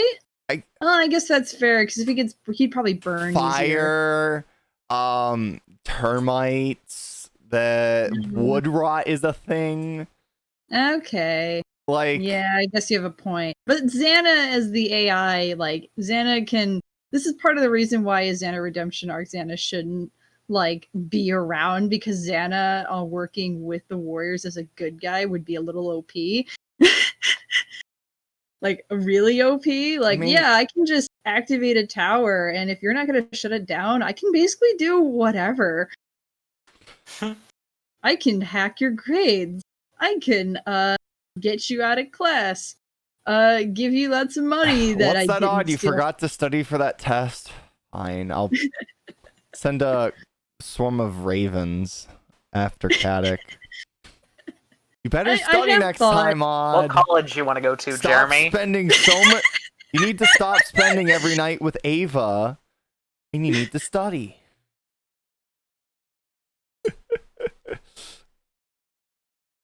And then there's Ulrich's like, Xana, I need you to help me study, man. And she's like, all right, fine, I'll help you study. Xana would be the best tutor because he has access to all of the internet. Now, why do not that when he does use a specter to plant all the knowledge in them? Bam! Problem solved. I had thought of an interesting Xana comes back to life where he convinces some kid, like, hey, I can help you out. And he actually genuinely helps the kid out for a while, but it's all just a ruse for him to slowly regain power. Basically, Ava, except it's like an entire book where he helps Ava become like the valedictorian of her class before using her to defeat the warriors. Essentially. Well, I think Ava's so simple. I think all she wants is to, like, you know, Xana would help her get into like the band of Seb Digitals. That's probably what she would want. She's already like the head of the fan club. I mean, the only step up from there is to like actually like become one with the band. No, the step up would be groupie, and then above that would be joining the band. Groupies, then band. That's the order. Sure. That's the order. I'm not big into band culture, so what do I know? All right, let's get this last chapter out of the way. Here we go. Chapter 15, The Army of Nothing. It flew above the city, an enormous military plane, black as pitch, slicing through the sky, propelled by 4 large helicopter motors that buzzed like a swarm of bees. At midnight on the dot, the gigantic metal bird opened its black door, and soldiers began to rain on the old factory. The men deployed the black wings of their hang gliders and started to drift in slow, silent circles towards the building, which, from the outside, looked abandoned. They were just about to land when a muffled groan began to sound from the metal gutters that surrounded the roof's perimeter. Tall flames shone bright in the darkness, rising up into the sky like incandescent claws, filling the air with the terrible smell of petrol. The commander of the squadron of men in black changed his flight pattern with a tug on the reins, pointing the tip of his hang glider straight down. He used the microphone he wore on his mouth to alert his companions, but it was a useless warning. The rest of the agents had already escaped the flames. The Green Phoenix terrorists had surrounded the roof with well-hidden flamethrowers, and landing there was literally impossible. Some gliders lost the protection of the wind and ended up in the water, where they sank with a low noise. Others found themselves pushed onto solid ground. After landing, the agents turned to observe the factory, which was so close and yet at the same time so very far. At 21 seconds past midnight, from the murky waters of the river emerged a large number of heads. Their faces were covered by scuba masks, leaving behind them long, thin trails of wake. The frogmen arrived at the riverbank on all sides, surrounding the small island. They moved towards their destination, leaving behind the aquatic propellers that had brought them there, now that they no longer needed to swim. After that, an official began to distribute weapons and underwater harpoons between his soldiers. A small group formed a scouting party that approached the walls of the factory to determine whether it was possible to climb up it using the climbing equipment they had brought. The circle of fire that burst from the roof lit up the night, emitting a terrible high-pitched hiss. The frogmen turned their heads, surprised, and didn't notice that their military boots were pressing against the fine metal cable stretched several centimeters above the ground. They heard the alarm sirens begin to sound from within the factory. A truck arrived in front of the iron bridge that crossed the river, linking the factory on the small island to the mainland. It was a regular military transport vehicle, although it was painted black and its sides were reinforced with metal bars, each one the width of the average adult's hand. On the front bumper was mounted a shovel that resembled a snowplow, and its metal boarding shone in the darkness as if illuminated from the inside. At 42 seconds past midnight, the truck driver extinguished the motor after parking the vehicle right at the mouth of the bridge so as to block any attempt at escaping through it. Someone opened the canvas that covered the trailer, revealing a small army of soldiers ready and waiting. They were all dressed in black, and their faces were covered in balaclavas and large night vision goggles. They began to move silently, unloading several crates from the truck and preparing to cross the bridge. They then saw the roof of the factory transform into a circle of light, and they heard the high-pitched squeal of alarms. Some dogs they hadn't spotted began to bark and growl furiously. The explosion immediately after took them by surprise. The bridge exploded into the air in a confused cloud of molten metal and dense, unbreathable smoke. The soldiers who were closer to the explosion were propelled back by the shockwave and thrown against the truck. The only things that had saved them were the sophisticated, reinforced, bulletproof jackets beneath their uniforms. The men positioned further back were dazed, watching as the metal bridge bent in on itself, sinking into the water with a hiss as the liquid tapped against the white-hot iron, and it seemed to them that they could never reach the factory. They quickly seized their radios and contacted the others to warn them of the danger. At the center of the first city stood an imposing edifice. It was a massive block of sky blue stone. It was composed of a hexagonal, windowless structure, its roof decorated with gargoyles that resembled dragons about to take flight. A translucent path lifted into the air near the building, circling around 2 times to then disappear into the city. A translucent path lifted into the air near the building, circling around 2 times to then disappear into the sky, stretching towards the horizon. The path seemed to be made of completely smooth golden crystal. There was not a single window on the walls of the castle, and at a single access point, a drawbridge held up by a pair of large chains, one on each side. Despite its vivid colors, this place had a worrying, malevolent air about it. It was the weapon Hopper had constructed when he was working for Project Carthage what started it all.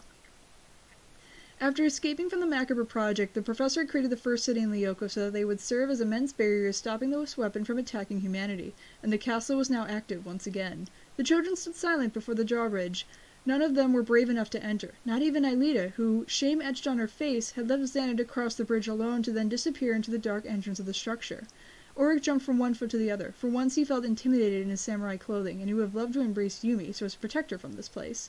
Except that she was more than capable of defending herself. She would have teased him if he had tried. "What do you think Xana is doing in there?" he asked. "Well, just what he said, no more, no less. He's creating monsters that we can use to teach the Green Phoenix a lesson," Eva immediately exclaimed. "And he's going to transform us into an army of Lyoko warriors." "Well, I don't feel calm at all," Yumi retorted. "In the past, the castle infected Xana with a virus that turned him into a merciless, soulless being. What do we do if that happens again?" "That won't happen," responded Aelita, shaking her head. "Xana is different now. I trust him. But even so, there's still the fact that we're trying to use a very powerful weapon. A weapon never stops being an instrument used to kill, and I don't know if we can use it to do good. I mean..." Auric sighed. He had thought about these things, but, as always, Yumi managed to put them into words much better. They needed to destroy the castle, because it could be turned against them, or fall into the wrong hands. What could they do if an army of monsters invaded Paris? The Green Phoenix terrorists could well become the least of their worries. Aelita also paused to think for a moment. "I believe that we're forgetting something important," she then said. "The castle isn't just a weapon. My father was the one who built it, remember? And he wouldn't want us to use it for the wrong reasons. I'm sure that Xana will use the castle's powers to help us." "All I hope is that he invents something better than those robot soldiers," said Odd, who had remained silent until now. "And then he moves a little faster, because I'm pretty sure it's already midnight." That's when the ground began to tremble. At first, Auric felt it as a trembling in the path, a light vibration that he felt through his wooden samurai sandals. "What's happening?" Eva yelped. "Everything's collapsing!" cried Odd. Auric saw the golden bridge move on its own, as if shaken by an invisible storm. Along the entire length of the surface began to appear large serpentine crevices. The trembling in the ground grew to a staggering shake, and the windows in the building nearest to them exploded, shattering into tiny shards. The children screamed and threw themselves to the floor. They heard a different noise to the earthquake, coming from the castle. It was a mix of beating wings and scared yeps. Then they saw the creatures come out over the drawbridge. At the front came a manta ray of a vivid orange color with small wings and a very long tail, followed by a mare as white as snow with a long ruby-colored horn. Behind them came a panther with a dark coat and enormous saber teeth, and a silver fox that had to be at least as large as the panther. Finally came Xana. His face showed a worried expression, and he held in his hand a fuchsia electric guitar that he threw to Eva. "These will be your transportation, and your weapons," he explained to them. "But before getting on, take these. They will serve to keep your Lyoko look even in the real world, rendering you invulnerable." The young man dug into one of his pockets and took out circular brooches that seemed to be made of hard plastic. On their surfaces was engraved the Eye of Xana. All around them, the first city seemed on the point of collapse. Auric saw a very tall skyscraper wave in the air before crashing to the ground in a cloud of dust, and yet his attention remained centered on the strange animals Xana had created for them. In particular, he couldn't take his eyes off the manta ray. Its wings were edged with red, and the creature flew with elegance and speed. Auric thought that it was doubtlessly the fastest of all the beings. To his great surprise, the manta ray did a pirouette in the air and descended on him, inviting him to climb onto its rump. Auric looked around. Eva Skinner was straddling the electric guitar and took off into the air at high speed like a witch on a broomstick. Alita was already on the unicorn, and Odd on his panther. Yumi caressed the fur of the gigantic silver fox. The boy took Xana's brooch and attached it to the back of his kimono, where it remained stuck there as if by magic. He then climbed onto the manta ray. "Can you tell us where the earthquake is coming from?" "Someone is shutting down the supercomputer," Xana responded. "You'll need to hurry to one of the towers, or you'll be stuck here forever." Aelita's unicorn was already galloping across the bridge that led to Lyoko. The young elf girl wore Xana's brooch over her heart, and she held herself with the grace and ease of a trained rider. "They're shutting down the computer? What's going to happen now?" Xana didn't respond. Jeremy was paralyzed, frozen like a deer in headlights. Grigor was near him, with the box in his hands and his finger already forcefully pressed down on the only button. Few paces away, Memory shivered under a lab coat. The boy couldn't take his eyes off the large cylinder. The upper part of the machine was becoming black, and its golden symbols gradually became opaque, eventually dimming completely. Jeremy thought that the supercomputer was a very complex machine, and so it would take some time to shut down completely. But how long? A few minutes, maybe 4 or 5. Either way, it wasn't long. "Think, Jeremy, think!" Aelita and the others were in Lyoko. At the end of the shutdown process, his friends would remain inert there, imprisoned in an infinite dream, as had happened to the girl years ago, until Jeremy had woken her up again. Aside for the problem with the terrorists, the children were safe inside Lyoko. But for Xana, the situation was much more complex. The artificial intelligence had changed too much during the last few days, and Jeremy didn't know if he had had enough time to make a backup copy of his data core. And without that backup copy... The boy looked at Grigory Nitopoulos through his large, round glasses. He grit his teeth, lowered his head, and charged at the man. Grigory immediately passed the gun to the hand holding the box and seized Jeremy with the other. "What are you trying to do, brat?" Jeremy didn't respond. He began to kick and punch blindly, but Grigory increased the force he was using to hold the boy and managed to hold him steady. He then bit the terrorist's hand until his jaw hurt, and his adversary threw him against the wall. As his body impacted, the boy momentarily felt enveloped in a whirlwind of pain. He then realized that Memory had grabbed one of the computers from the floor. The woman raised a laptop above her head and threw it at Grigory, who elbowed it away. This time, Hannibal's agent raised his gun. "Don't make me do it!" he yelled. Grigory turned his back to Jeremy, so he couldn't see him. The boy threw himself at the man again, but this time he was trying more to get his attention than injure him. He doubled over just before impact and used his shoulders to knock the back of Grigory's knees. The man fell backward, and Jeremy rolled across the floor so as not to be squashed beneath him. "Memory!" he cried. "Restart the supercomputer!" The woman didn't hear him, but instead ran towards Grigory, who was lying on the ground, and kicked the hand that held his gun. Jeremy ran as fast as he could to the supercomputer, found the on-off lever, and lowered it. A spark of electricity burst out. The children almost reached the end of the bridge, and before them lay the precipice that led to Lyoko. Behind them, the first city was reduced to rubble. Its buildings fell one after the other. Even the smooth surface of the bridge began to be cracked by a large number of small crevices. Aelita held onto the mane of her digital unicorn. Xana flew along beside her, transported by an invisible force. "You didn't answer me before," she said. "What will happen when the supercomputer is shut down?" "I don't know," admitted the young man. "You'll be trapped inside Lyoko, and there's no backup copy of my new identity. Honestly, I don't even know if it would be possible to make one. I'm much more like a human now, remember? But I don't have a physical body memorizing the factory scanners. I may vanish as if I have never existed. I don't want you to vanish," said Aelita. "So, let's hope your friend Jeremy turns the supercomputer back on in time." Yumi caught up to them. Her silver wolf ran the large bounds, and its sharp teeth were drawn in a menacing snarl in the fury of the race against the clock. "Sorry to interrupt," said the girl, "but we're coming up on the precipice, and I don't think this fox knows how to fly." "No, my panther or your unicorn," Aude immediately added. "Don't worry," murmured Xana. "Just jump. Your creatures will take care of the rest." Aelita heard the sound of crystal breaking. The bridge peeled away behind them. Its scintillating fragments rained into the dimensionless void, vanishing into thin air. The girl turned to look ahead again and bent down, pressing her head against her unicorn's. "Be brave, beautiful," she whispered in its ear. "I know you can do it." She felt a little silly, because this animal was really a digital creature created by Xana, and possibly couldn't understand her, but she couldn't help it. She needed to hear it herself to keep her spirits up. She gripped her mane tighter between her fingers and planted her knees against the flanks of the strange horse. The unicorn jumped. But instead of falling straight down, the creature pressed its hooves against the wall of the cliff and continued to run vertically, scraping up small pieces of stone due to the incredible friction. Auric launched in front of Aelita on his manta ray, and Eva flew along, shrilling her electric guitar. Behind the girl, Yumi and Aude ran at breakneck speed towards the heart of Lyoko. "Yahoo!" cried the catboy. "Now this is incredible!" Aelita smiled. She began to feel calmer. It seemed that the walls of the well were holding up for now. Unlike the bridge, it wasn't giving any hint of breaking. She turned to Xana. Any news?" she asked him. "It seems as though the shutdown process has been interrupted, but it will be some time before things go back to normal again. Don't declare victory yet, and let's hurry to the nearest tower."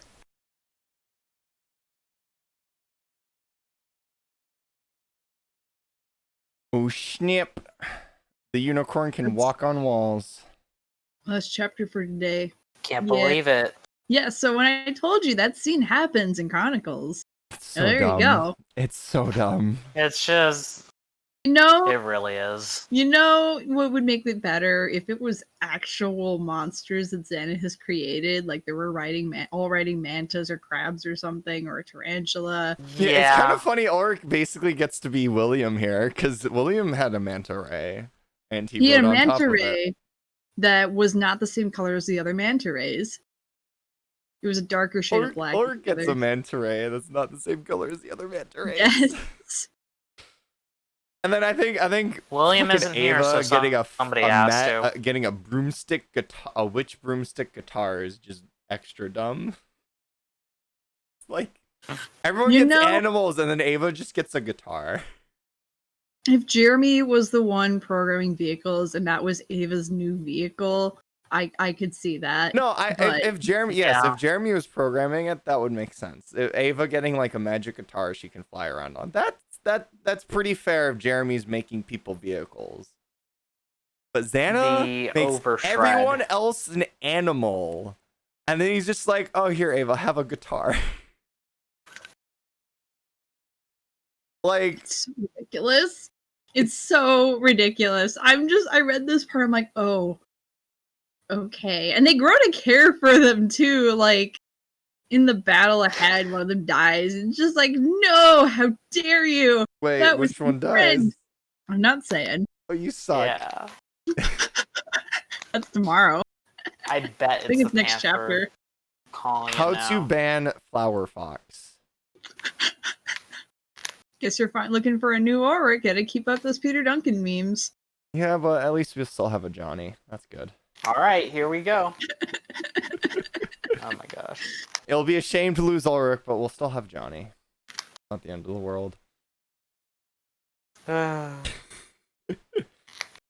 this is pod racing. Yeah, what the? Every pod race. Pod racing is amazing, and I'm so annoyed we haven't gotten a next gen pod racing game. As much as it's off topic, Nick had to bring it up though, so blame Nick. And Dark Xana would want to ride the yeah. You know, why doesn't the Colossus show up? The Colossus would just be like, "Yeah, boy, we win now," even though it wouldn't be able to get out of the scanners. That is something I do wonder about. If the castle can like summon whatever, like it has to, you need a scanner that can support it. Like if you want to like move like ambulances or trucks around, you would need a really big scanner. Or he'd just be willing to wreck it. Then if we're assuming that a bad turn happened and he tried to summon crabs once. But yeah, possibly. No. Just summon the Colossus. Honestly, Xana sending the warriors out as their Lyoko avatars. Again, I still feel like he should just also send some of his monsters and have the Men in Black dealing with like I'm about to say hornets. Good thing Cam's not here. Hornets or like mantas and tarantulas and crabs and cankerlots and blocks. Just send his monsters out too. I think that would be cooler, honestly. Hornets would be the ultimate weapon though, because I mean they're the worst. They're the most annoying, so bam.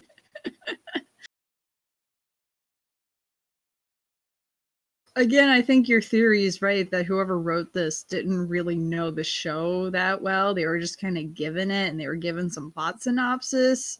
So they knew like some, because I rejected it first because like they were close enough to the original Xana Awakens, and I'm like, they had to have watched the original Xana Awakens because this isn't totally like removed, but maybe that's all they did is they literally only watched Xana Awakens and then Fight to the Finish, and that's it.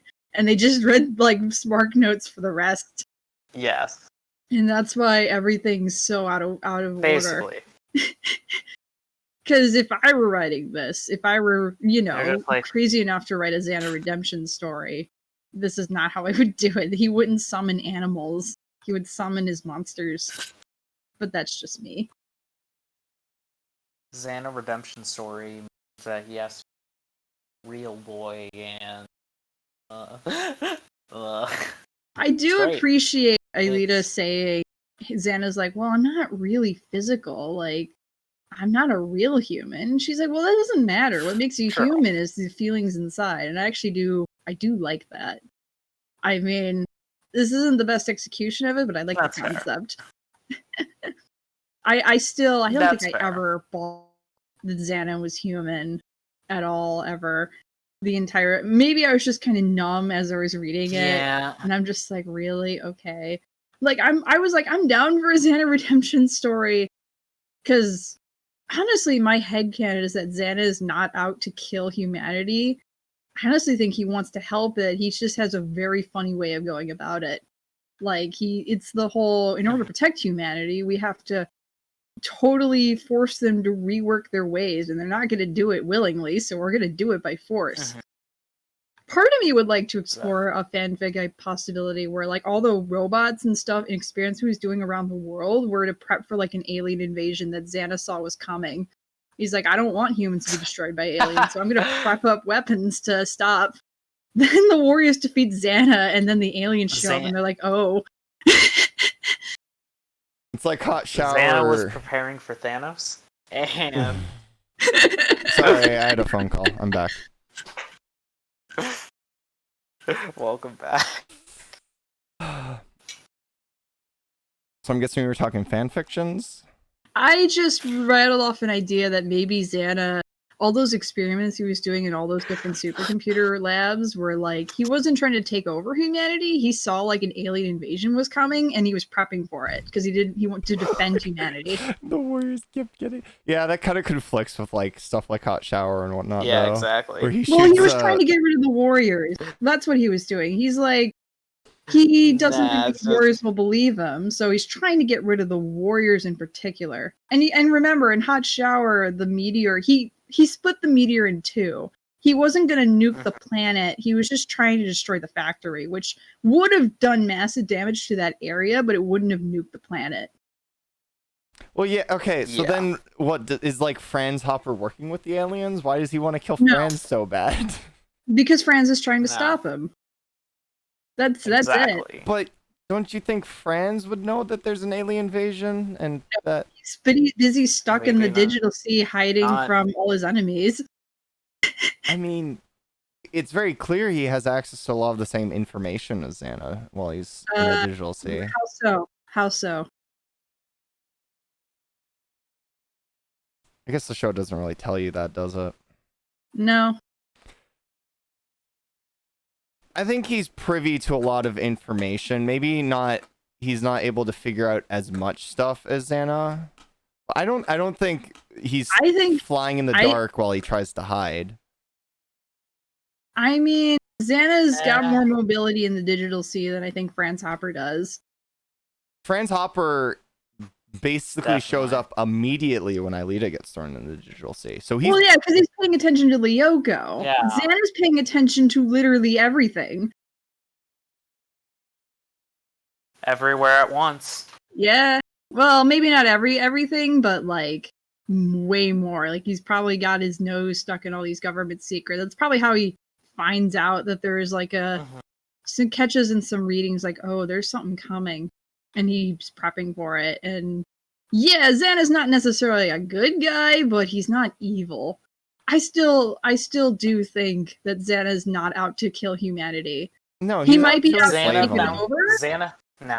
He's out to enslave him. Yes.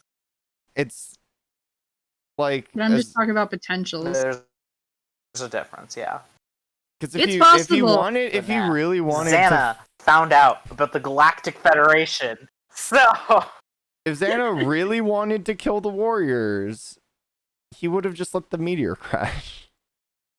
Or, I mean, if Xana really wanted to kill humanity, he'd just let a meteor crash into the planet. Yeah, but he only wanted to hurt that factory, and he really only wanted to get... He was trying to get Aelita into the digital sea to get it to target... So Franz would come out of hiding, and then he could target Franz. Because killing Aelita off completely means Franz has nothing left to, like... He has nothing left live for. Yeah, so Yeah, and it would get Francis still a bigger threat to The him. Jedi are evil from my point of view. Dark Sand, it's, well, from my point of view, the Jedi are evil. Well, then you are lost. I still think there's an argument to say that the Jedi aren't as good as they make themselves out to be. No, they but... definitely aren't. They aren't. They aren't. So the that's not a entire question. They aren't. the entire point of the prequel trilogy is to show the hubris of the Jedi. The entire point of the original trilogy is the hubris of the Sith. I don't know where the prequel, I don't know where the sequel trilogy fits in here. What is it? The hubris? It's like a middle ground. Is it the hubris? It's not really a hubris. It's a hubris of both. Yeah. But I honestly think it's just a new beginning for Force users in general, because there's no longer dedicated Sith or dedicated Jedi. It's just Force users, and it's implied that Rey's gonna just lead a whole new generation, new system for how basically Force users work. it's all of the post A New Hope Luke storylines, except it's Rey this time. That's pretty much where everything feels like it's going. No, because Luke was like, I'm going to train people to be Jedi. Rey's not a Jedi. And I think she's got enough info to know that trying to rebuild the Jedi Order is not a good idea. A lot of Legends material, Yeah. Luke doesn't take it in the traditional route of the Jedi. He goes more of a gray Jedi approach, where all of the Force is usable and can be good. It's how you use it. Yes, Dark Santa. Kolioku is great. Yes. I mean, freaking George Lucas is in Code Lyoko, so talking about Star Wars is completely on topic. So, I got you there, Wazy. And when did Firefly. Jar Jar? Guys, what do you mean? They only take kids from their homes for years. It's not that bad. They literally test newborns for the metachlorian count, and then if it's high enough, they take them away. So and that's how young they take kids. So that's why they're The thing about the Anakin at 10 Jedi years old Order was too old. Yes. The thing about the Jedi Order in the prequels is they've reached this. They're afraid of the dark side, and they let that control how they do things. So they're like, no emotion is key. So we got to take these kids away before they can have emotions for people. Essentially they need to train them. That's the thing. They don't train people how to deal with emotions productively, which as a result is why Anakin goes so fucking batshit crazy, because he doesn't know how to deal with any of these emotions he's dealing with. Yeah. His mother dies, and he doesn't know how to process it, so he just goes murder crazy and kills a bunch of Tusken Raiders. Yeah, that's the problem. The Jedi teach to just ignore these emotions and just let it go, and he can't. He can't let it go. That's his problem. In Legends, because Disney bought the children too. In Legends, there was the first Jedi Order taught both sides of the Force, and that you have to be in balance, and that if you started going too dark, they'd make you start doing some light side training and focus on your light side use of the Force, so that you would balance out and you wouldn't, become fucking batshit insane. Because once you go to either side extreme, you start to get batshit insane. I want to see Jar Jar OC Lyoko. In conclusion, the Jedi are a cult, and they needed to go. So how does Ahsoka become a human student at Gaddock? It was not a good fic, I'll tell you that much, because it didn't make sense. Well, okay, actually, no. I shouldn't say that, because you can use the Force to disguise yourself. She wasn't doing that. She literally just showed up, and Obi-Wan and Anakin were like, yeah, we're her parents. That's great. God! Wait. So Ahsoka had two gay parents? That's brilliant. I love it. Anakin as a dad. So progressive. I mean, I told this to a friend of mine, and I showed her a picture of Ahsoka, and she's just like, she's not human. I'm like, yeah. And then I'm just like, here's my head fun scene where the Principal Delva's just like, Okay. so you look rather orange. She's like, yeah, I eat a lot of oranges. I eat a lot of oranges.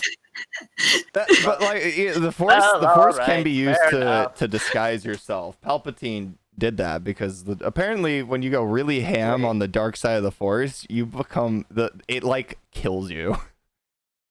The dark side of the force, like so in episode 3 when he becomes like super old and wrinkly and like you know how he looks in the original trilogy, it's because he's just not disguising himself anymore. It's not because he got lightning reflected in his face and his face got roasted. No, he's just not disguising himself anymore. Doesn't matter.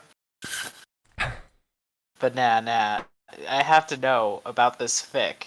Yeah, what's it called? Do you want me to find it? The Chad the troll. It's in fanfiction. Does the Chad troll Obi-Wan Kenobi? Does the Chad children, train them to be super soldiers Obi-Wan with magic Kenobi powers? Have a crossover, not a crossover, but a conversation with Jean-Pierre Delmas or any of the Caddick faculty? I need to know because that's important. Let me. I'm looking for it. There aren't that many Code Lyoko Star Wars crossovers. I need to know. It's Clone Wars specifically. There's not a lot of space you could. All right, Nick. Thank you for joining us. There's not a lot of space you could do a crossover. So like long, that. Nick. Yeah, no. Code Lyoko doesn't lend itself to crossovers well. Like I think it's like, it depends on what you're doing. The problem is like like if you wanted to put something into the plot of Code Lyoko, you have to deal with the supercomputer's quantum wow, I'm freaking blanking really hard. You have to deal with the entanglement principle of the supercomputer. So like if you want to have people go to Lyoko to help the warriors, well now they're entangled with the computer, so they have RTTP immunity and shit.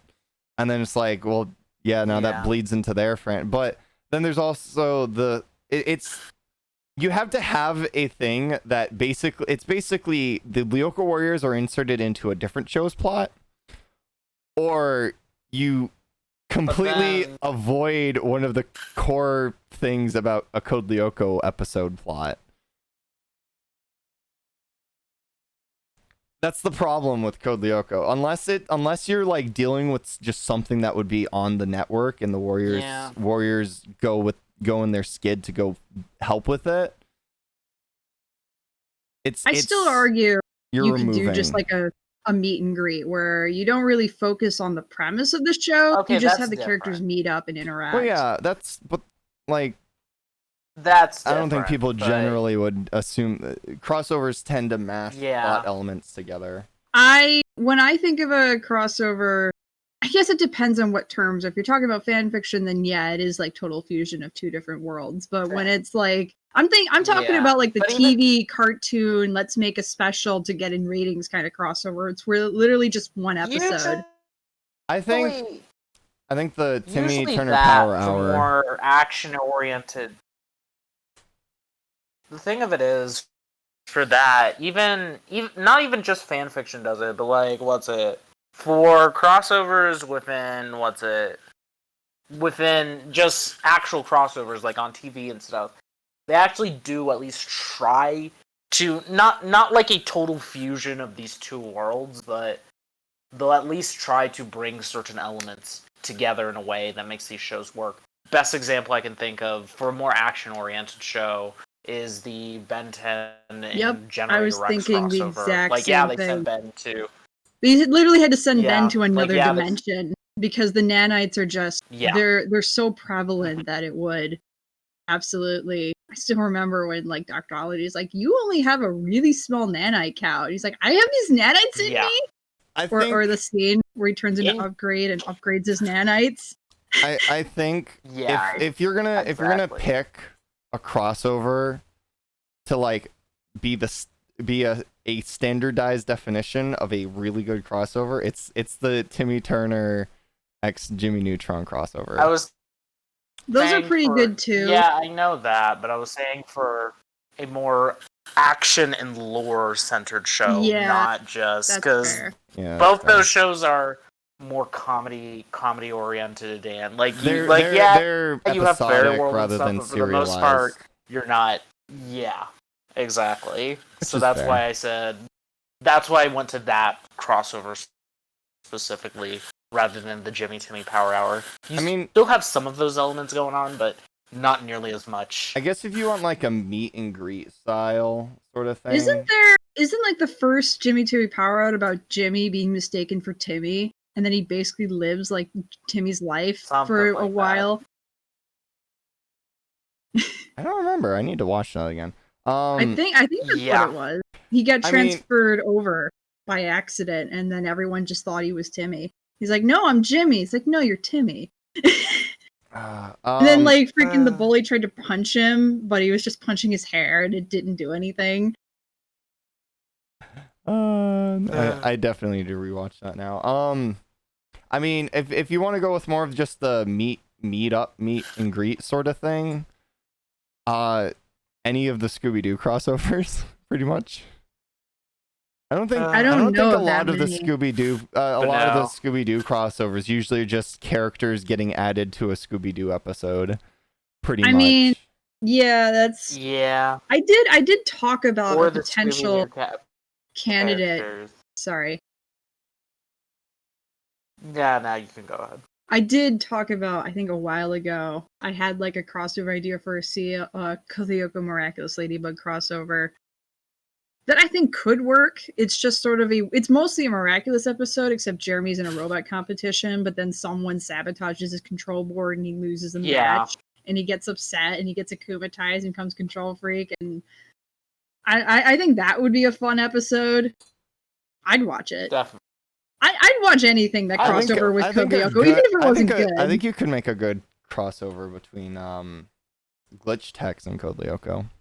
I mean, like Xana possesses the glitch, and that just makes the glitch more powerful and immune to the gauntlets. I've actually been. I didn't say it at the time because I know we talked about it earlier, but I actually think the way Glitch Tex operates, it does feel like it's in its own universe. It's slightly futuristic technology, and just with the way technology is sort of implied to work, I think it would fundamentally change how the supercomputer operates.